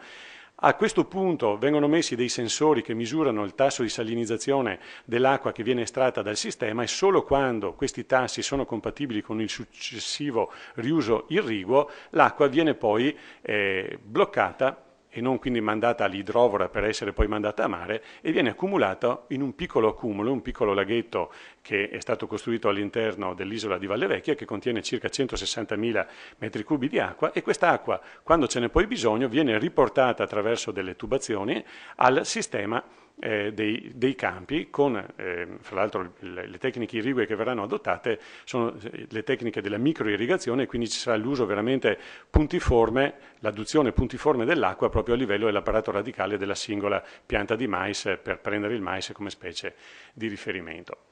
Ecco, salto via altre cose perché sarebbero troppo complicate, scusatemi l'animazione che devo far comunque passare, è solo il tema attualissimo dell'uso efficiente dell'energia. Attenzione, noi spesso, e ne abbiamo visti qualche bel problemino nella nostra regione, consideriamo che ogni volta che uso bioenergia o che uso fonti rinnovabili sto facendo comunque una cosa positiva. Ecco, il concetto secondo noi corretto è quello di mettere insieme fonti rinnovabili, in particolare nel campo agricolo, biomasse ed efficienza nel loro uso. Queste slide che vi ho fatto vedere in rapida successione mostrano due filiere che sono molto interessanti per il territorio della nostra regione e che fanno un uso veramente efficiente e non conflittuale delle biomasse. L'uso dell'olio vegetale puro, dove non c'è conflitto food and feed, perché quello che non è feed, fare il pieno del nostro trattore è food, perché i 2/3 del pannello proteico vanno poi per l'alimentazione delle bovine, quindi non sottraiamo terreno agricolo sostanzialmente alla filiera zootecnica, e l'altro è la strada virtuosa che porta dal biogas, bene, al biometano, meglio, all'autotrazione, meglio ancora. Quindi un uso veramente efficiente della risorsa metano agricolo, cosa che invece purtroppo non vediamo in tanti impianti di prima, diciamo, ondata, dove spesso ci si limita a mettere in rete un po' di energia elettrica. Io mi fermerei qui perché ho visto che Walter mi si è già seduto vicino, so il significato di questa comunicazione del corpo e ringrazio tutti per l'attenzione. Grazie Giustino Mezzalira. No, non era esattamente così, ma insomma ci siamo arrivati. Bene, allora se c'è qualche altro intervento che sulla scia di quello che è stato fatto, cioè interventi anche molto puntuali rispetto ai temi di oggi, noi avevamo previsto 2 spazi addirittura, uno adesso e uno anche dopo la presentazione dell'approfondimento sulla montagna. Quindi lancio comunque la proposta e solamente per una questione anche di riservare i tempi, se non vedo immediatamente magari qualcuno che abbia desiderio di accodarsi a queste proposte ulteriori, farei l'approfondimento sulla montagna, fermo restando che dopo in ogni caso chi vorrà intervenire sulla montagna e su quel che è stato detto fino adesso siamo assolutamente favorevoli a qualsiasi vostra proposta. Dottor Cecchinato, quindi rispetto agli aspetti chiave che sono uno degli elementi che rientrano nella costruzione della strategia insieme alle priorità generali e agli orientamenti strategici, uno degli aspetti chiave è il territorio, la montagna, che si interfaccia poi anche con strumenti quali possibili sottoprogrammi. Vediamo di capirne qualcosa di più e capire i pro e i contro di certe possibili scelte. Grazie, torno a parlarvi su un aspetto che è molto importante, è un aspetto trasversale, è un aspetto che merita una visibilità e un approfondimento che va naturalmente molto al di là di quello che oggi necessariamente per questioni di brevità e di sintesi, e anche perché è giusto che su questo ci si ragioni insieme, vi verrò a presentare. Innanzitutto, ovviamente, parlando di montagna, che è così centrale, è stata così centrale ed è così centrale nelle nostre politiche di sviluppo rurale, abbiamo in mente tutti una serie di definizioni che danno ragione anche della complessità del tema. Innanzitutto una definizione di montagna, noi siamo tenuti a darla, l'abbiamo data in questa programmazione e riteniamo, visto che sostanzialmente non sono cambiati i parametri di riferimento, di mantenere anche per la prossima programmazione è quella di definizione di montagna come zona svantaggiata.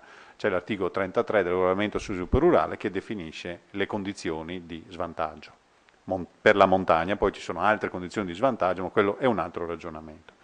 C'è una definizione statistica, le zone agrarie Istat, che definiscono qual è la montagna, e questa definizione ci riconduce poi a una definizione molto puntuale che c'è nel regolamento, che è quella definizione delle aree rurali. Non c'è un articolo preciso in cui si dice dovete definire aree rurali, però in effetti bisogna farlo, perché tutta una serie di misure e di interventi si possono fare preferibilmente in aree rurali o non. E quindi è sostanzialmente importante andare a definire, e vedremo poi come abbiamo definito, questo discorso della ruralità. Poi c'è una definizione normativa, ce ne sarebbe quella storica delle comunità montane. Io preferisco rifarmi all'ultima produzione normativa regionale che riguarda le funzioni associate, sia quelle in senso generale, funzioni associate dei comuni, sia quelle relative poi alla legge regionale 40, cioè le norme in materia di unioni montane, quindi specificamente applicate. Quindi un quadro già, diciamo così, di definizione che vedrete compone un puzzle un po' articolato e non sempre coincidente. Queste sono le zone montane del Veneto, secondo la definizione, diciamo così, di svantaggio, che è sostanzialmente una definizione che riconduce all'aspetto dell'altimetria e quindi allo svantaggio dovuto all'altimetria e quindi alla magari giorni con temperature di un certo tipo, innevamento, eccetera, e allo svantaggio dovuto alla clivometria e quindi alla pendenza o alla combinazione di entrambi. Questa definizione di zone montane, fatta già nel 2007-2013, eredita una serie di provvedimenti del Consiglio regionale che hanno definito queste zone di svantaggio. Quindi qui siamo collegati direttamente a provvedimenti del Consiglio regionale. Noi non intendiamo discostarci da questo in questa programmazione, perché questa definizione sostanzialmente ci soddisfa ed è funzionale a tutta una serie di interventi, in particolare quelli sulle zone svantaggiate di montagna e quindi l'indennità compensativa che viene mantenuta anche in questa programmazione. Il ragionamento sulle aree rurali che ho abbinato a quello sulla montagna l'ho fatto perché sostanzialmente siamo andati già a livello nazionale, c'è l'indicazione di tener conto in maniera prioritaria non solo appunto delle zone agrarie definite dall'Istat, ma soprattutto, e quindi della montagna diciamo statistica, ma soprattutto di andare a sviluppare un'analisi della ruralità riferita agli aspetti proprio altimetrici e quindi alla omogeneità fisica delle aree, per cui questa territorializzazione che individua le aree blu, che sono aree che abbiamo chiamato rurali con problemi complessivi di sviluppo, che sono legati i problemi ovviamente alla scarsa densità di popolazione e a tutto quanto quello che ne consegue, quindi vuol dire problemi di gestione del territorio, che vuol dire problemi magari perché l'agricoltura è un'agricoltura di tipo più estensivo, eccetera. Ci sono le aree più o meno rosa, adesso non so come, ma qui è più sul marron, sull'ocra. Queste aree sono le cosiddette aree intermedie, sono aree con densità di popolazione, aree Istat omogenee, quindi qui c'è collina e c'è pianura, no? Con densità di popolazione, diciamo così, anche questa abbastanza relativamente bassa, e sono caratterizzate normalmente da alcuni svantaggi legati un po' a questi aspetti di tipo di popolazione e quindi a una ruralità piuttosto accentuata, un po' magari a situazioni anche qua un po' particolari, per esempio nel caso di Colle Euganei e della montagna e della collina l'alta collina veronese, legati sostanzialmente alla clivometria. Nel caso di Rovigo e della provincia di Rovigo intera è proprio molto legato alla ruralità di quest'area. Ci sono poi due Altre 3 tipologie di area: i centri urbani, che vedete in giallo, sono i capoluoghi più importanti, le aree verdi chiare, che sono le aree di intensa urbanizzazione, ma dove c'è ancora un'agricoltura vitale, e le aree ad agricoltura più intensiva, che sono appunto le aree verde scure, dove la densità di popolazione è relativamente comunque elevata.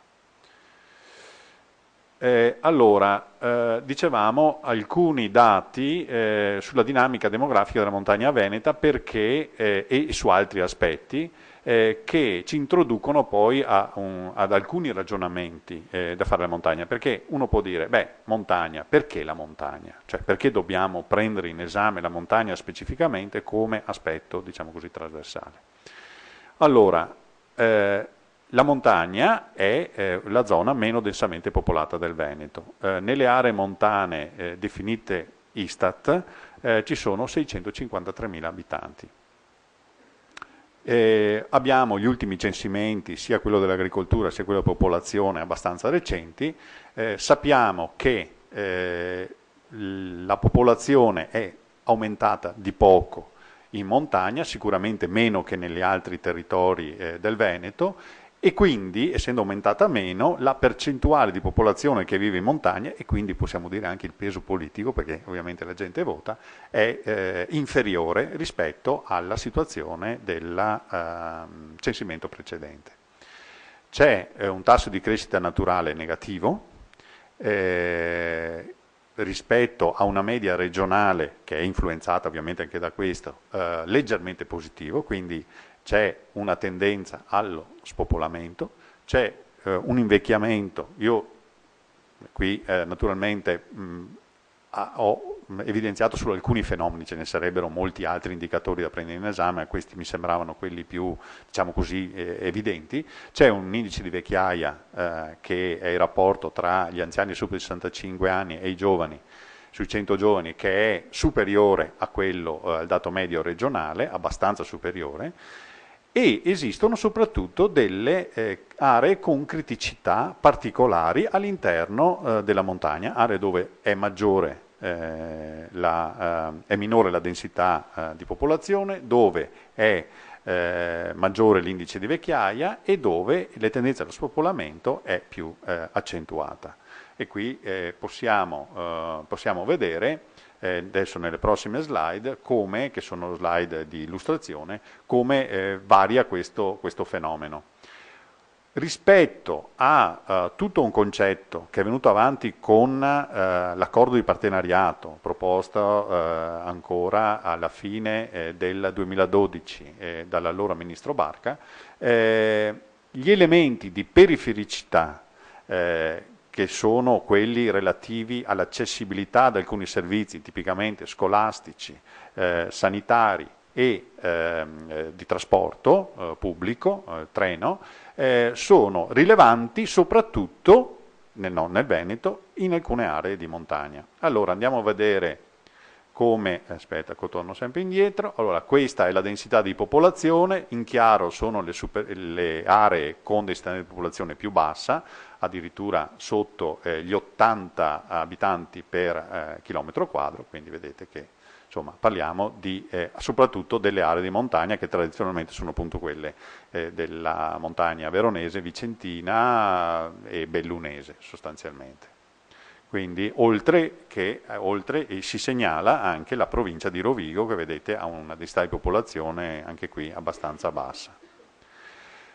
Questo è importante, è la variazione di popolazione per censimento, in rapporto 2011-91, e in rosso e in arancio sono le aree dove c'è stata una variazione negativa, in rosso molto negativa, in arancio negativa pure.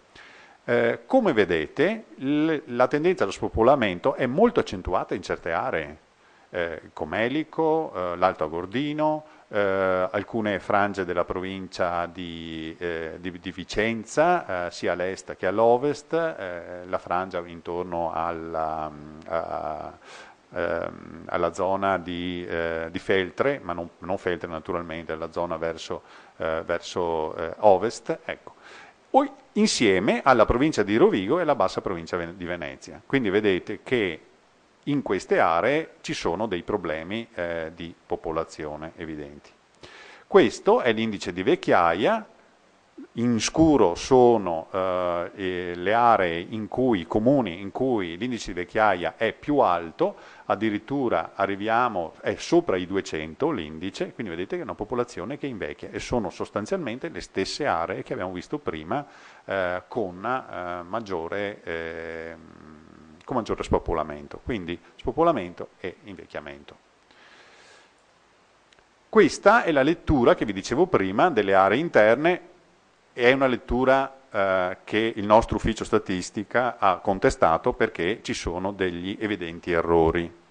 Al di là degli errori che riguardano quelle zone verdine della provincia di Treviso soprattutto e del veneziano, che sono legate poi ad aspetti molto particolari, vedete però che le zone più scure, cioè quelle considerate periferiche e ultraperiferiche in ragione all'accessibilità ai servizi, come vi ho detto prima, sono concentrate soprattutto nelle aree di montagna, il Comelico, l'Alto Agordino, il Sette Comuni e qualcosa anche nella Lessina e nel Baldo.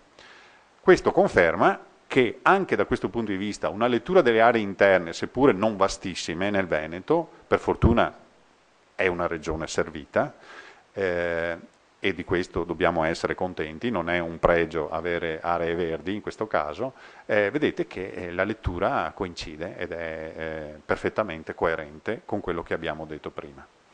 Allora, l'altro tema, il terzo che vi avevo detto, è quello della governance. Siamo in un periodo in cui sta cambiando tutto dal punto di vista istituzionale, probabilmente non è ancora finita, anzi siamo in mezzo al guado, tema delle province, che comunque sono ampiamente depotenziate, c'è stata la soppressione praticamente delle 19 comunità montane e il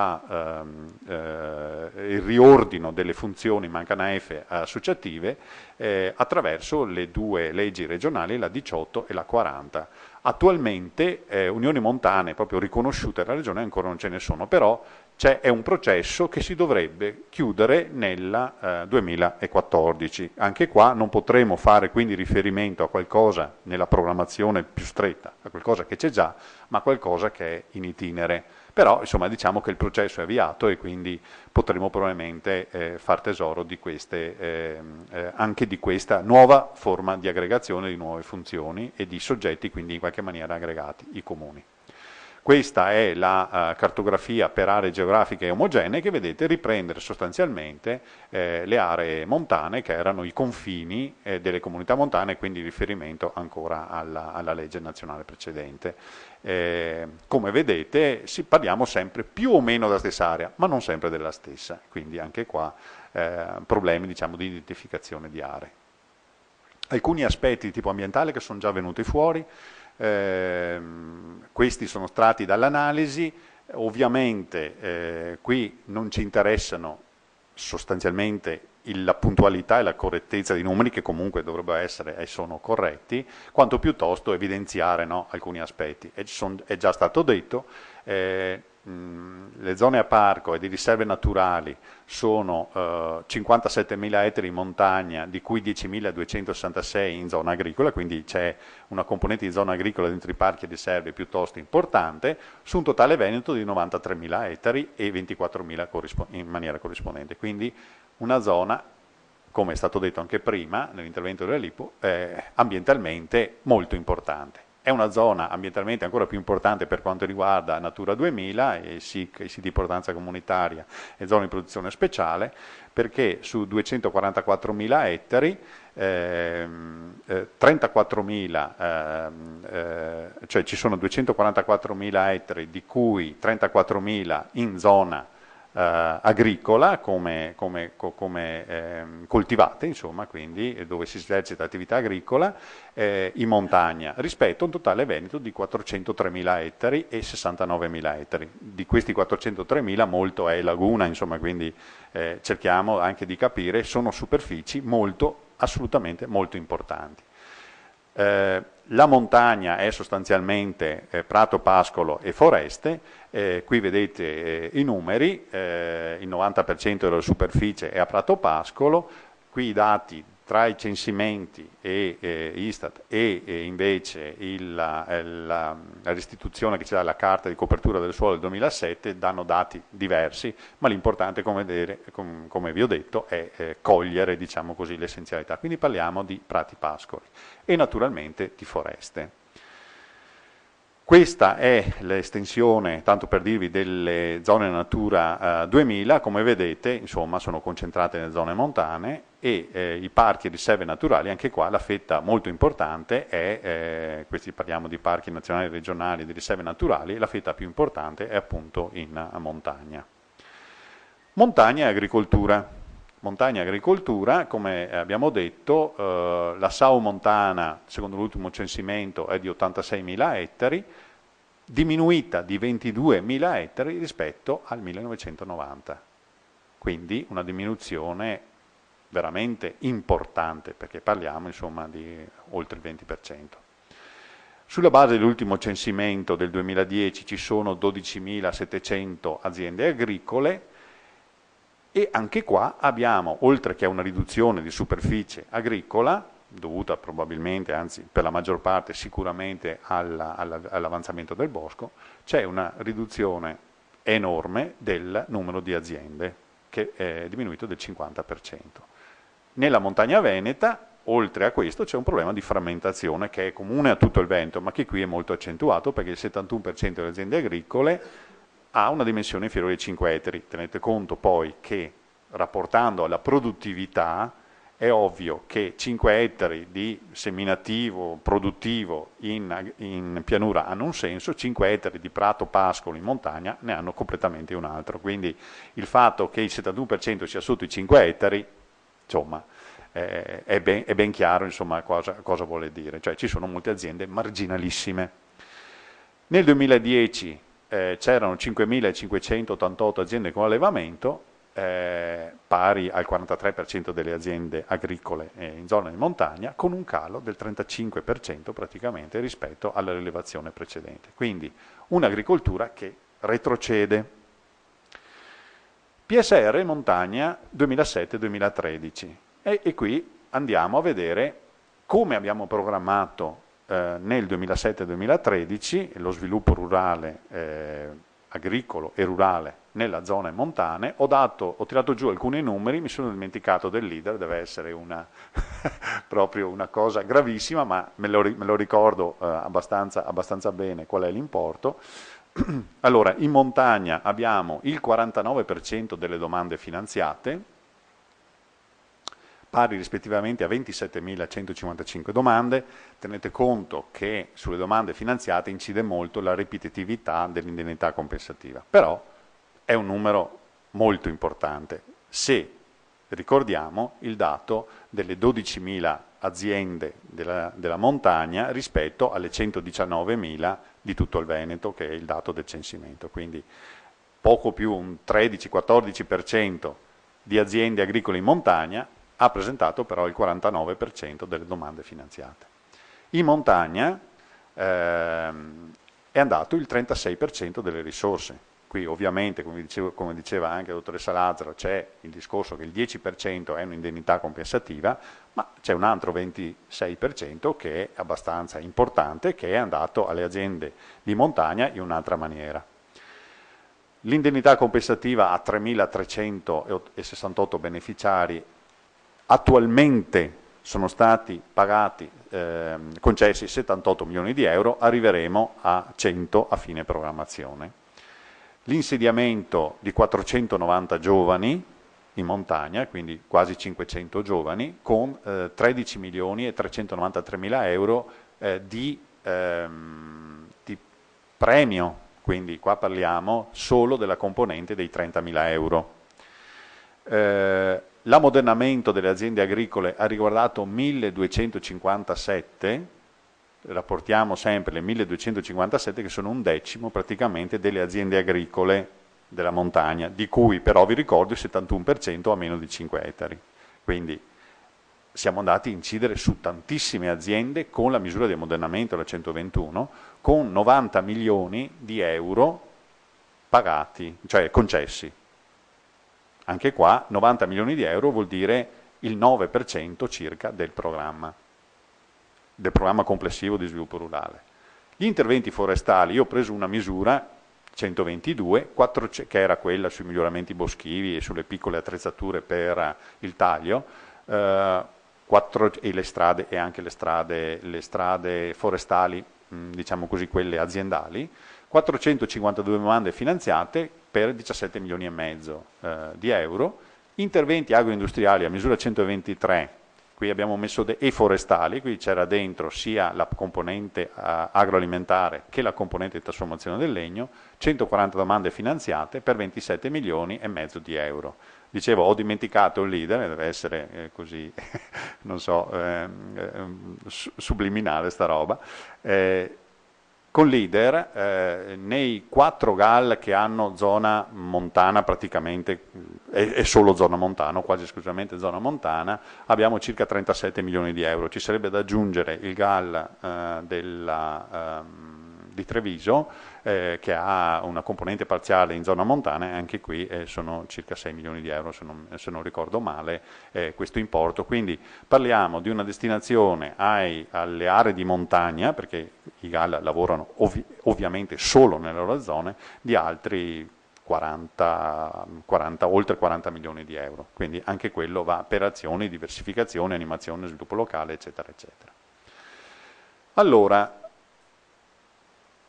abbiamo applicato in questa programmazione una strategia differenziata per la montagna. L'idea che c'è anche in questa programmazione è quella di confermare questa impostazione. Quali linee direttrici queste sono le linee direttrici su cui stiamo ragionando e ve le propongo così, naturalmente con l'idea che sono una base di discussione e di proposta. Innanzitutto la necessità di una strategia che sia ben chiara e unitaria per la montagna. Qua ci sarebbe il tema anche della strategia complessiva dei vari fondi, forse non è il momento né abbiamo il tempo di trattarlo, è un tema molto interessante, molto importante. Certo che per fare strategia complessiva bisogna essere non solo PSR, ma bisogna essere anche POR, FESR, POR, FSE, eccetera. Quindi mi sono spiegato. La importanza di una governance, quindi di un'idea complessiva di come devono funzionare le cose, che sia totale, che riguarda la montagna nel suo complesso, che sia relativamente semplice e quindi che semplifichi le cose e non le complichi, e che sia appunto dedicata alla montagna, particolarmente per valorizzare quelle diverse funzioni e vocazioni che la montagna, abbiamo visto, ha. Prima di tutto quella ambientale, quella produttiva, quella turistica e tutto quello che volete, insomma, no? Perché qui parliamo anche tra addetti ai lavori, quindi sappiamo quello a cui ci riferiamo. La necessità di mantenere e potenziare i servizi di base, ci sarebbero tanti ragionamenti da fare sui servizi di base, abbiamo visto sostanzialmente però che i servizi tutto sommato ci sono, il problema forse è mantenerli più che, soprattutto in regione e nelle aree dove c'è spopolamento e invecchiamento. E questo ovviamente anche in funzione anche di quelle che può essere le potenzialità di sviluppo della montagna, in termini di turismo, in termini anche di educazione di base e di sufficiente accessibilità e in qualche maniera di compensare quello che ovviamente dal punto di vista delle infrastrutture, quindi mi riferisco a strade e ferrovie, non è ipotizzabile potenziare ulteriormente, oppure si può potenziare, ma evidentemente da questo punto di vista l'handicap rimarrà sempre. Quindi si tratterà per esempio di potenziare le reti immateriali. Per il settore agricolo, quindi questo in termini generali, per il settore agricolo è sicuramente necessario, emerge la necessità, che viene fuori questa dalle varie analisi del PSR che abbiamo fatto, di continuare a sostenere il ricambio generazionale e l'imprenditorialità. Qui c'è anche, tra virgolette, sicuramente un problema di trasferimento di conoscenze, un problema di conoscenze di base, eccetera, che bisogna sicuramente lavorare, quindi lavorare sul capitale umano. Come bisogna lavorare anche su tutto l'aspetto relativo alla quantità e alla qualità dei servizi rivolti agli imprenditori agricoli e anche, direi, forestali. per esempio, vi segnalo in questa programmazione, non siamo riusciti a fare degli interventi di consulenza forestale che forse sarebbero stati necessari. Vediamo se in questa programmazione ci riusciremo. Ovviamente bisognerà continuare a compensare il differenziale dei maggiori costi e minori redditi che ha l'agricoltore di montagna rispetto all'agricoltore di pianura, traduciamo indennità compensativa, superando anche, adesso ne abbiamo forse la possibilità e i mezzi, superando anche quella, io dico anche necessaria ad un certo punto, uniformità che abbiamo applicato, suddividendo dei livelli proprio in maniera minimale. Questa volta potremmo essere molto più puntuali, cioè dare di più a chi è più sfavorito, dare un po' meno a chi è meno sfavorito, e quindi cercare di cogliere meglio diciamo, questo aspetto della compensazione, fare una compensazione più vera, insomma, è più efficace.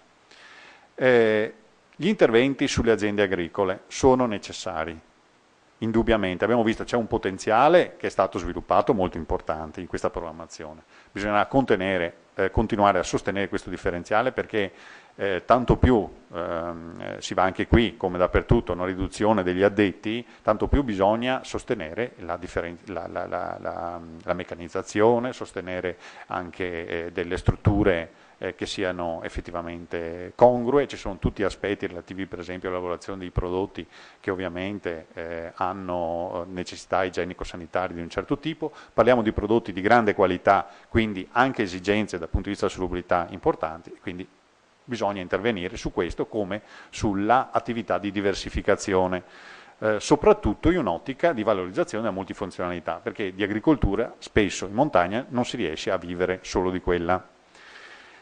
L'altro tema è di rafforzare la filiera corta. Vedremo nella slide successiva che non c'è solo la filiera corta, c'è anche dell'altro, per fortuna, perché vuol dire che ci sono anche delle filiere un po' più lunghe e delle strutture anche importanti dal punto di vista della trasformazione e commercializzazione, però sicuramente quella della filiera corta è una necessità.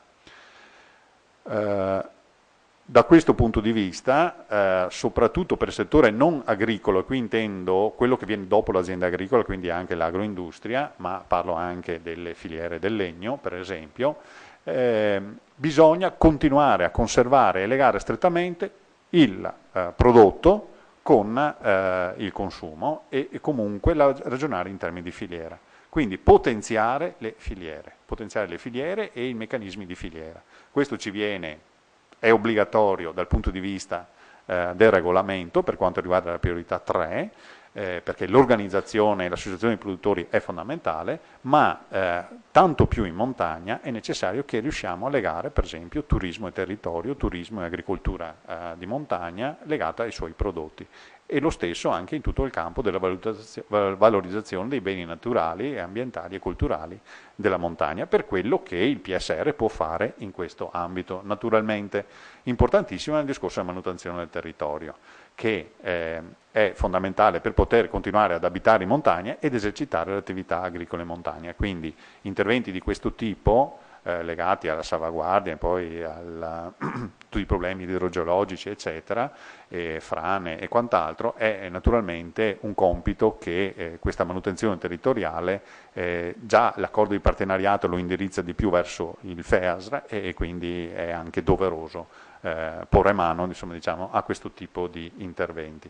Naturalmente l'adeguata valorizzazione del patrimonio culturale naturalistico, sicuramente quello che è strettamente legato poi all'agricoltura di montagna o ai boschi e alla funzionalità del bosco. Quali strumenti ci diamo per questo obiettivo? Allora, in questa programmazione, che vi ricordo 49% delle domande finanziate, 36% dei fondi finora, abbiamo usato sostanzialmente due strumenti.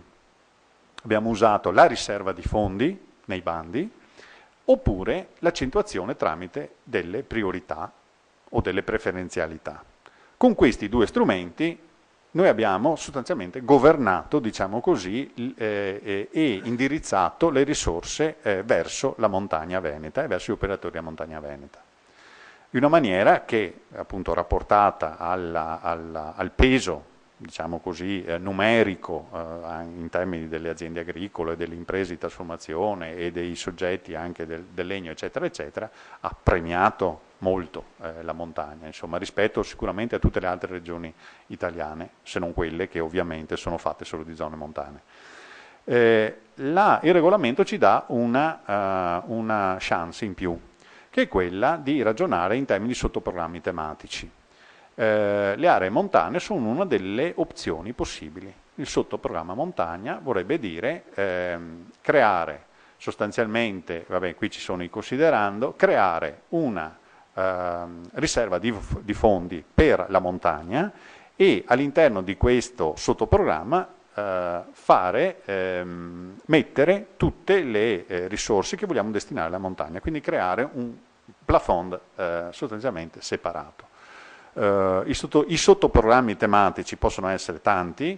Nel caso del sottoprogramma montagna non c'è una specifica maggiorazione di possibilità di maggiorazione di intervento come c'è in altri sottoprogrammi, perché la montagna è già, come zona svantaggiata, è già premiata di suo in diverse misure, quelle di investimento, per esempio aziendale, eccetera, quindi, o quelle dei giovani. Quindi non prevede il sottoprogramma questo tipo di vantaggio per la montagna.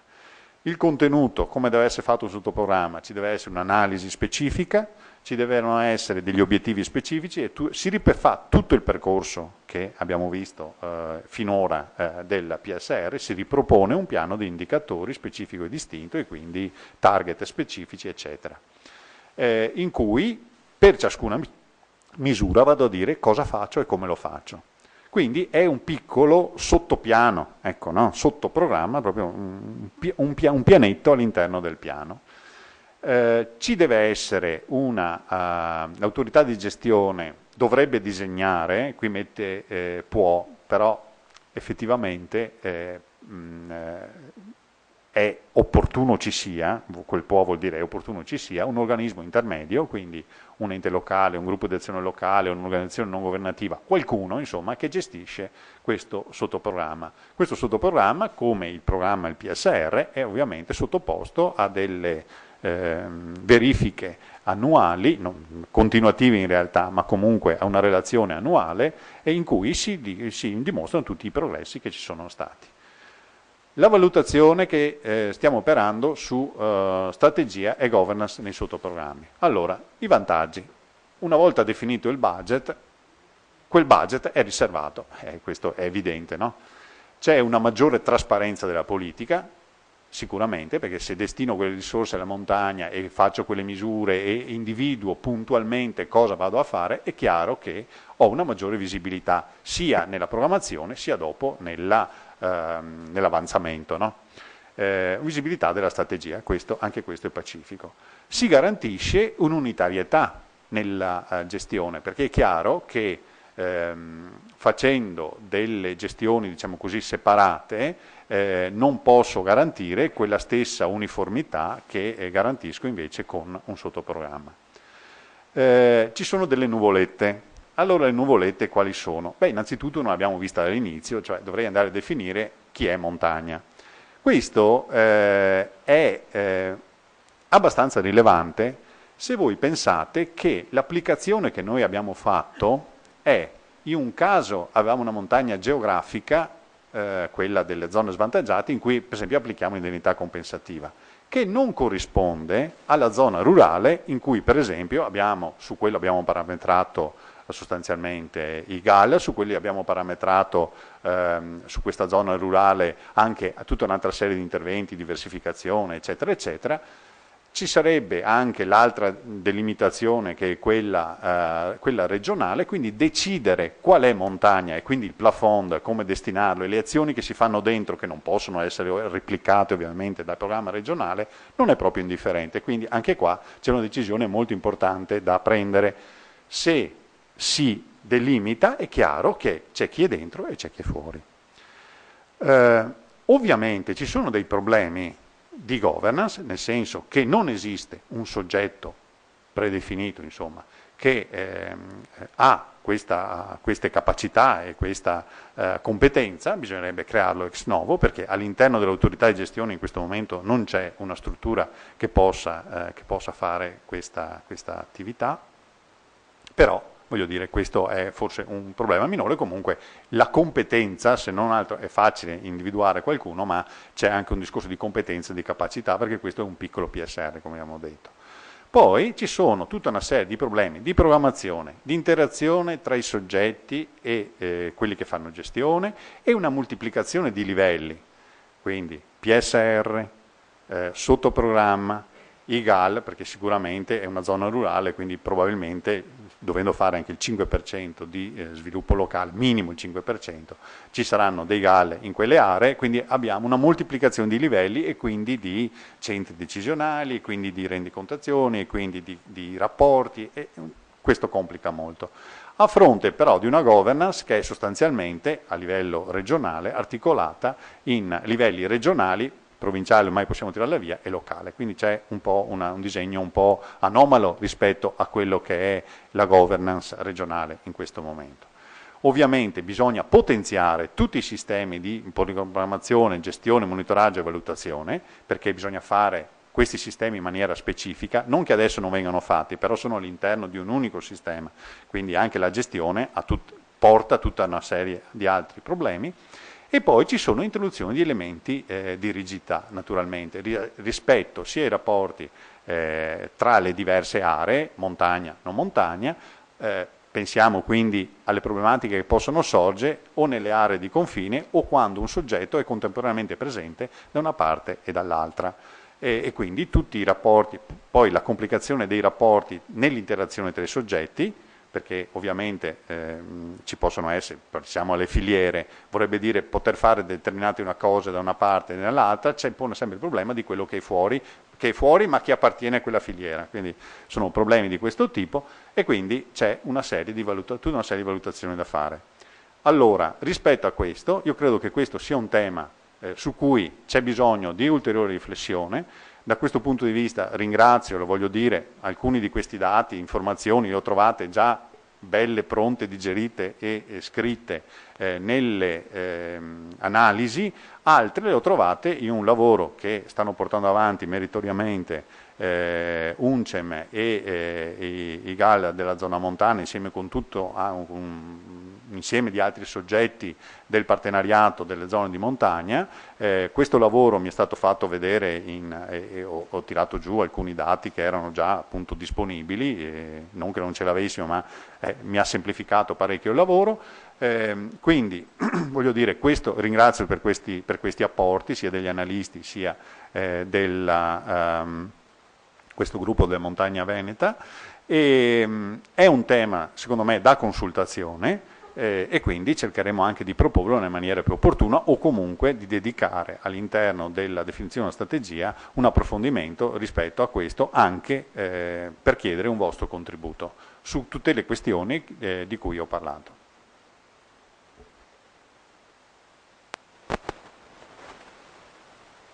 Nel merito, chiaramente, nonostante abbiamo comunque accumulato un po' di ritardo e quindi è comprensibile che la complessità della mattinata non agevoli, ma qualsiasi osservazione possa emergere anche nell'immediato, anche su questo tema che vi è stato proposto, ovviamente lo spazio era stato previsto e noi lo confermiamo, per cui vi lascerei sicuramente il modo di poter fare delle osservazioni, le prime che capitano, soprattutto anche a chi sta già lavorando magari proprio su questo aspetto, su queste proposte, su queste valutazioni.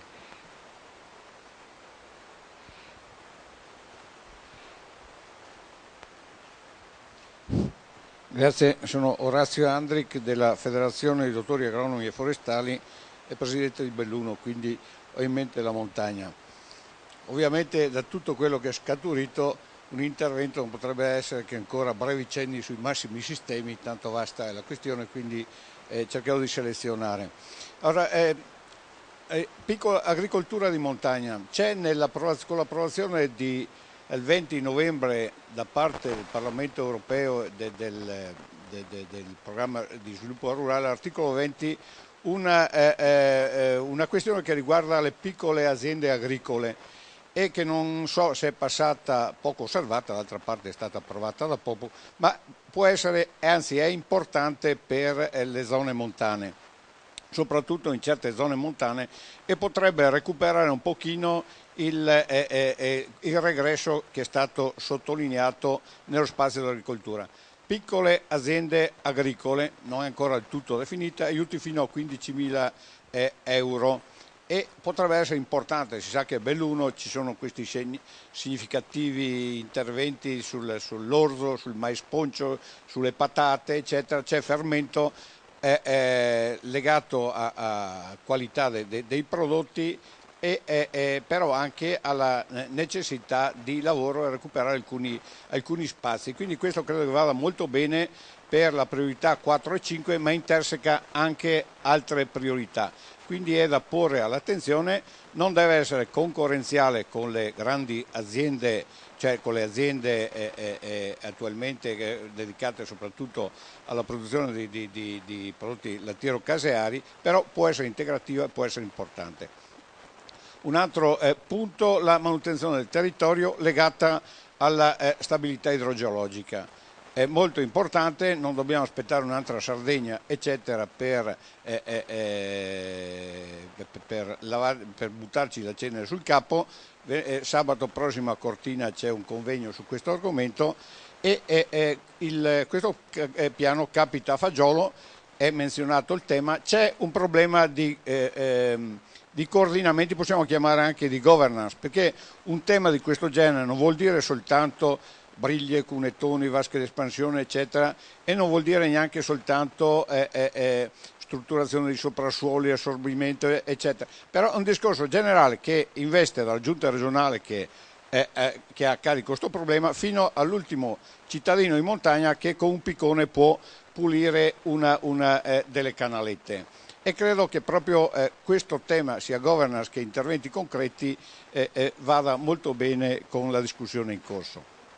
Poi sul tema delle foreste, ovviamente la montagna e foreste, espansione eccetera, però attenzione, non è vero che le potenzialità sono così grandi, le potenzialità si sono ristrette perché ci sono costi maggiori e così che le aree decentrate sono diventate sempre più decentrate. Questo è un fenomeno che investe anche la ottimamente dotata provincia di Trento, per cui non è abbassato il prelievo di legname, anzi è aumentato, però si sono molto ristrette le aree in cui si interveniva. Anche quando ho incominciato io la mia attività 35 anni fa si interveniva in zone che oggi sono improponibili, quindi c'è un problema, si può recuperare con delle azioni qua, però attenzione di non dare per buono quello che in questo momento è fuori area.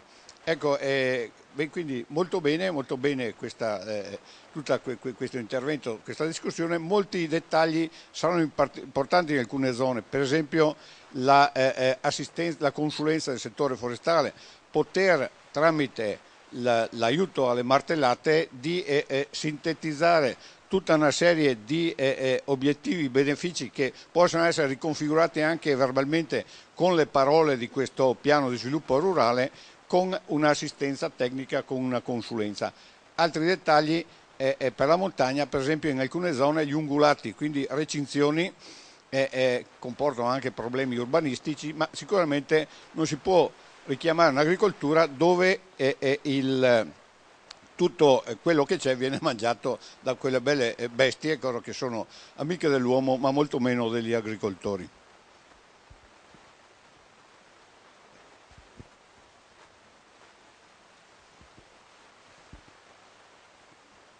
Grazie. Cortiana Ave Provi. No, volevo ricollegarmi un attimo magari non faccio riferimento specificatamente ai punti, però alla biodiversità coltivata, no? Ecco, credo sia fondamentale unirla strettamente unire questo discorso della biodiversità coltivata al fatto che per non correre il rischio che questa biodiversità di fatto sia sulla carta e diventi una banca dove molte delle nostre sementi sono ferme lì, è necessario ragionare anche su un discorso di filiera.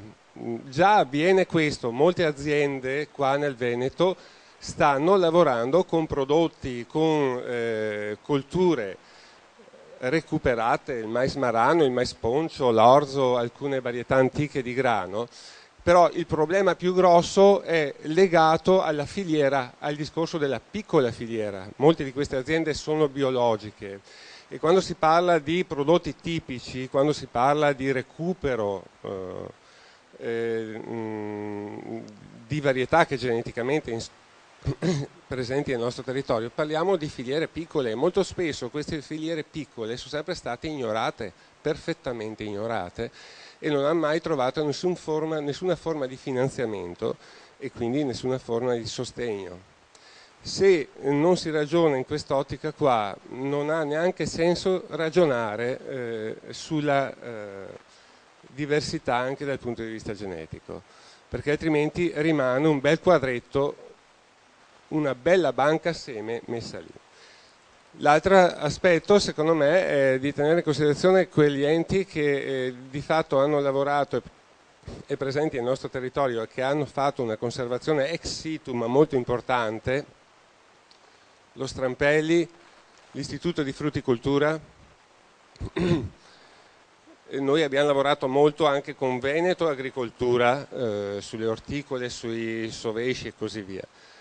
Però voglio dire, penso che sia importante mettere insieme questi tre, l'agricoltore che nel territorio in situ fa riproduzione, coltivazione e vendita dei prodotti che geneticamente esprimono diversità e quindi anche culturalmente identificati come prodotti tipici del territorio, il quale ha necessità, la stretta necessità di confrontarsi con chi fa ricerca e ha la grande necessità di rimettere in piedi un percorso di filiera che molto spesso, per quanto sia una filiera piccola, ha dei costi che rapportati alle piccole aziende non sono di per sé sostenibili, insomma. Ecco.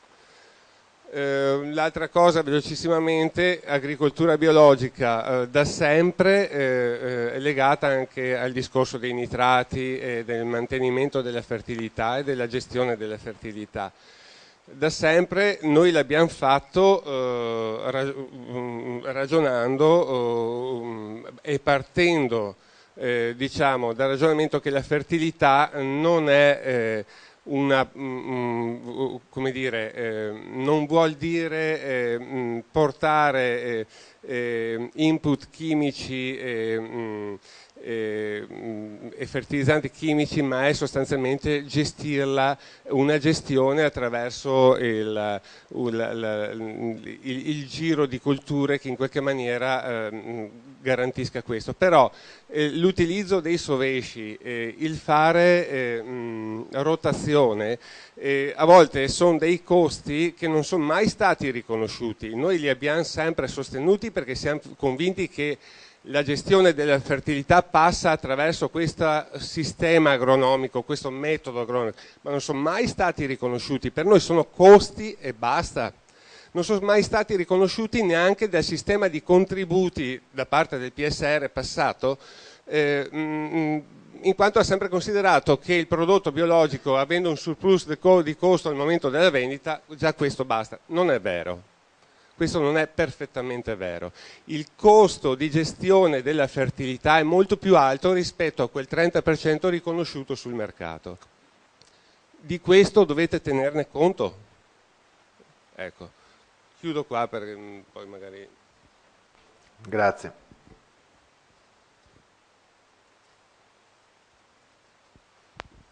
Sono Michele Cassola, dottore forestale. Diciamo, fra le tante cose volevo soffermarmi su una che mi pare di aver capito, spero aver capito male ma non credo, che non ci sarà indennità compensativa per Natura 2000 perché sostanzialmente non ci sono misure cogenti. Allora noi sappiamo che in Regione ci sono i piani che sono stati fatti, che sono fermi, ci sono le misure che sono dettagliate, che non sono cogenti, e ci domandiamo un po' cosa aspetta la Regione a andare avanti con queste cose, perché la scorsa programmazione si giustificava la cosa, questa francamente così è una cosa difficilmente accettabile, anche perché a fronte, diciamo, della mancanza di misure cogenti, i vincoli in realtà ci sono tutti, non è che non ci siano, e noi che operiamo in montagna sappiamo cosa vuol dire passare, diciamo, le forche caudine di un qualsiasi progettazione attraverso gli uffici che poi valutano gli interventi su Natura 2000, e quindi questo è un problema, soprattutto per la montagna, è stato detto. Volevo fare un piccolo esempio sulla misura 216, che è una bella misura, utile per la biodiversità. Poi vengono imposti, diciamo, in fase di valutazione l'incidenza dei monitoraggi di tipo floristico, verranno fatti, con che misure vengono fatti, chi li paga, adesso di tutti gli interventi che sono stati fatti verranno effettuati questi. Cioè, quello che dico è che vi prego di tener conto di questi aspetti e di parlarvi, forse è una sollecitazione inutile, ma io la faccio, di parlarvi anche fra uffici della Regione per sapere poi queste misure, la loro applicabilità. Ho colto che, l'hanno detto più di un relatore, che ci sono molte misure che riguardano comunque Natura 2000, non come indennità compensativa, ma come, diciamo, azioni comunque finalizzate alla tutela della biodiversità. Ecco, io chiedo di tener conto della possibilità, forse anche questa è una sollecitazione inutile, di dare dei punteggi più rilevanti appunto per interventi all'interno delle aree di Natura 2000, o anche, siccome ci sono gli strumenti, perché le cartografie degli habitat ci sono, di differenziare laddove l'intervento va effettivamente a migliorare degli habitat di interesse comunitario o dove invece va in situazioni dove non ci sono habitat di interesse comunitario. Non so, l'esempio dei prati del Comelico può essere esemplificativo, dove a fronte di prati molto interessanti dal punto di vista naturalistico ci sono prati che ormai, diciamo, sono molto, molto degradati. Ecco. Ultime due cose, il discorso degli indicatori. Quando si parla di biodiversità purtroppo l'indicatore è troppo semplice, non dà ragione di niente, cioè è comodo, però non consente di valutare niente. E l'ultima considerazione che volevo fare, chiedo scusa magari se mi sono dilungato troppo a lungo, sono stato molto contento di sentire anche l'ultima relazione su tutto, diciamo, il discorso di questo programma montagna, molto interessante. Ecco, secondo me forse la questione di Rete Natura 2000, che abbiamo visto come interessa la montagna, e forse diciamo solo vivendo lassù che si percepisce anche cosa vuol dire rapportarsi con questa realtà. Ecco, forse io gli avrei dato un'evidenza maggiore, diciamo, nell'ambito dei punti delle strategie, forse merita un punto a sé, anche se ho visto che è stato sottolineato. Grazie.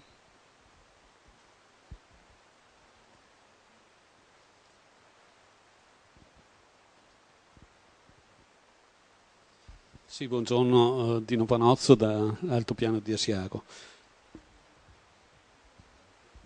Volevo intervenire, magari dovevo farlo prima un attimino, sul problema della montagna relativamente all'agroambiente e agli animali.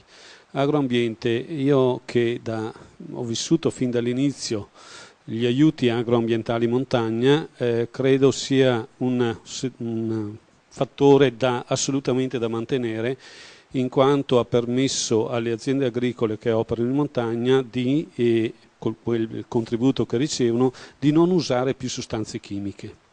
Ecco, il mio impegno è nel dire ai responsabili a livello regionale, ma anche ai colleghi, cerchiamo di mantenere questa misura, perché questa misura sicuramente ha inciso più di tutte le altre nella salvaguardia dell'ambiente e della biodiversità nella montagna veneta. Quindi ecco, non da sottovalutare questo. Bene l'indennità compensativa, ma secondo me ha portato molti risultati proprio dal punto di vista ambientale e tutela l'agroambiente. Pensiamo che comunque per fare una concimazione organica, molto spesso in montagna non è che abbiamo anche campi o prati o pascoli lontani qualche chilometro dall'azienda, pensate ai costi di portare queste concimazioni, quanto meglio invece sarebbe e meno costoso usare concimi chimici. Quindi se c'è l'aiuto, l'agricoltore di montagna continuerà a operare con una concimazione organica, viceversa la mia paura è quella che invece andiamo in senso contrario. E poi volevo intervenire un attimino sul problema di certi animali selvatici che si stanno moltiplicando nel nostro territorio e dove come agricoltura siamo senza mezzi contrastare, e mi riferisco soprattutto, e non è solo un problema del Vicentino, ma anche per dire dei Colle Euganei a Padova, del Veronese, speriamo che rimangano lì, mi riferisco soprattutto ai danni che fanno i cinghiali, dove già l'anno scorso abbiamo avuto un paio di malghe sul Monte Grappa che sono state abbandonate dall'agricoltore, non sono state più monticate coi bovini, talmente erano distrutte da questi animali. Non c'è nessun mezzo e quegli aiuti che dovrebbero venire a risarcire, intanto sono quasi inesistenti. Due, non è che se dai un aiuto a risarcire ristabilisci l'ambiente. Quindi prevedere qualcosa per limitare i danni soprattutto dei cinghiali, ma anche dei cervi che si stanno moltiplicando a dismisura nelle nostre aree. Ecco, con questo voglio dire, l'agricoltura rimane a fare l'agricoltura se hai sempre comunque a disposizione i prati, i pascoli da coltivare, eccetera, altrimenti facciamo tante chiacchiere che non servono a niente, perché l'agricoltore se ha reddito rimane, cambia.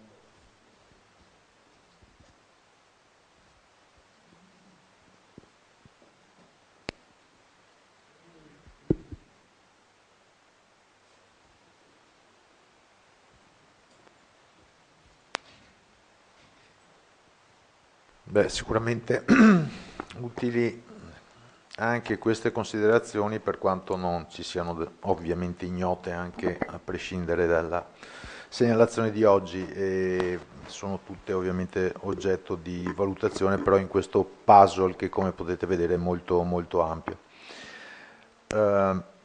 Direi che considerati anche i tempi, ringrazio tutti, ringraziamo anche tutti coloro che erano collegati in streaming stamattina, che sta diventando ormai uno strumento usuale dei nostri lavori, e ci diamo appuntamento alla settimana prossima, mercoledì 18, e sarà una giornata ancora più complessa perché avremo 2 incontri, uno al mattino e uno al pomeriggio, e quindi tutto questo per cercare di stare dietro a quei tempi che abbiamo visto stamattina.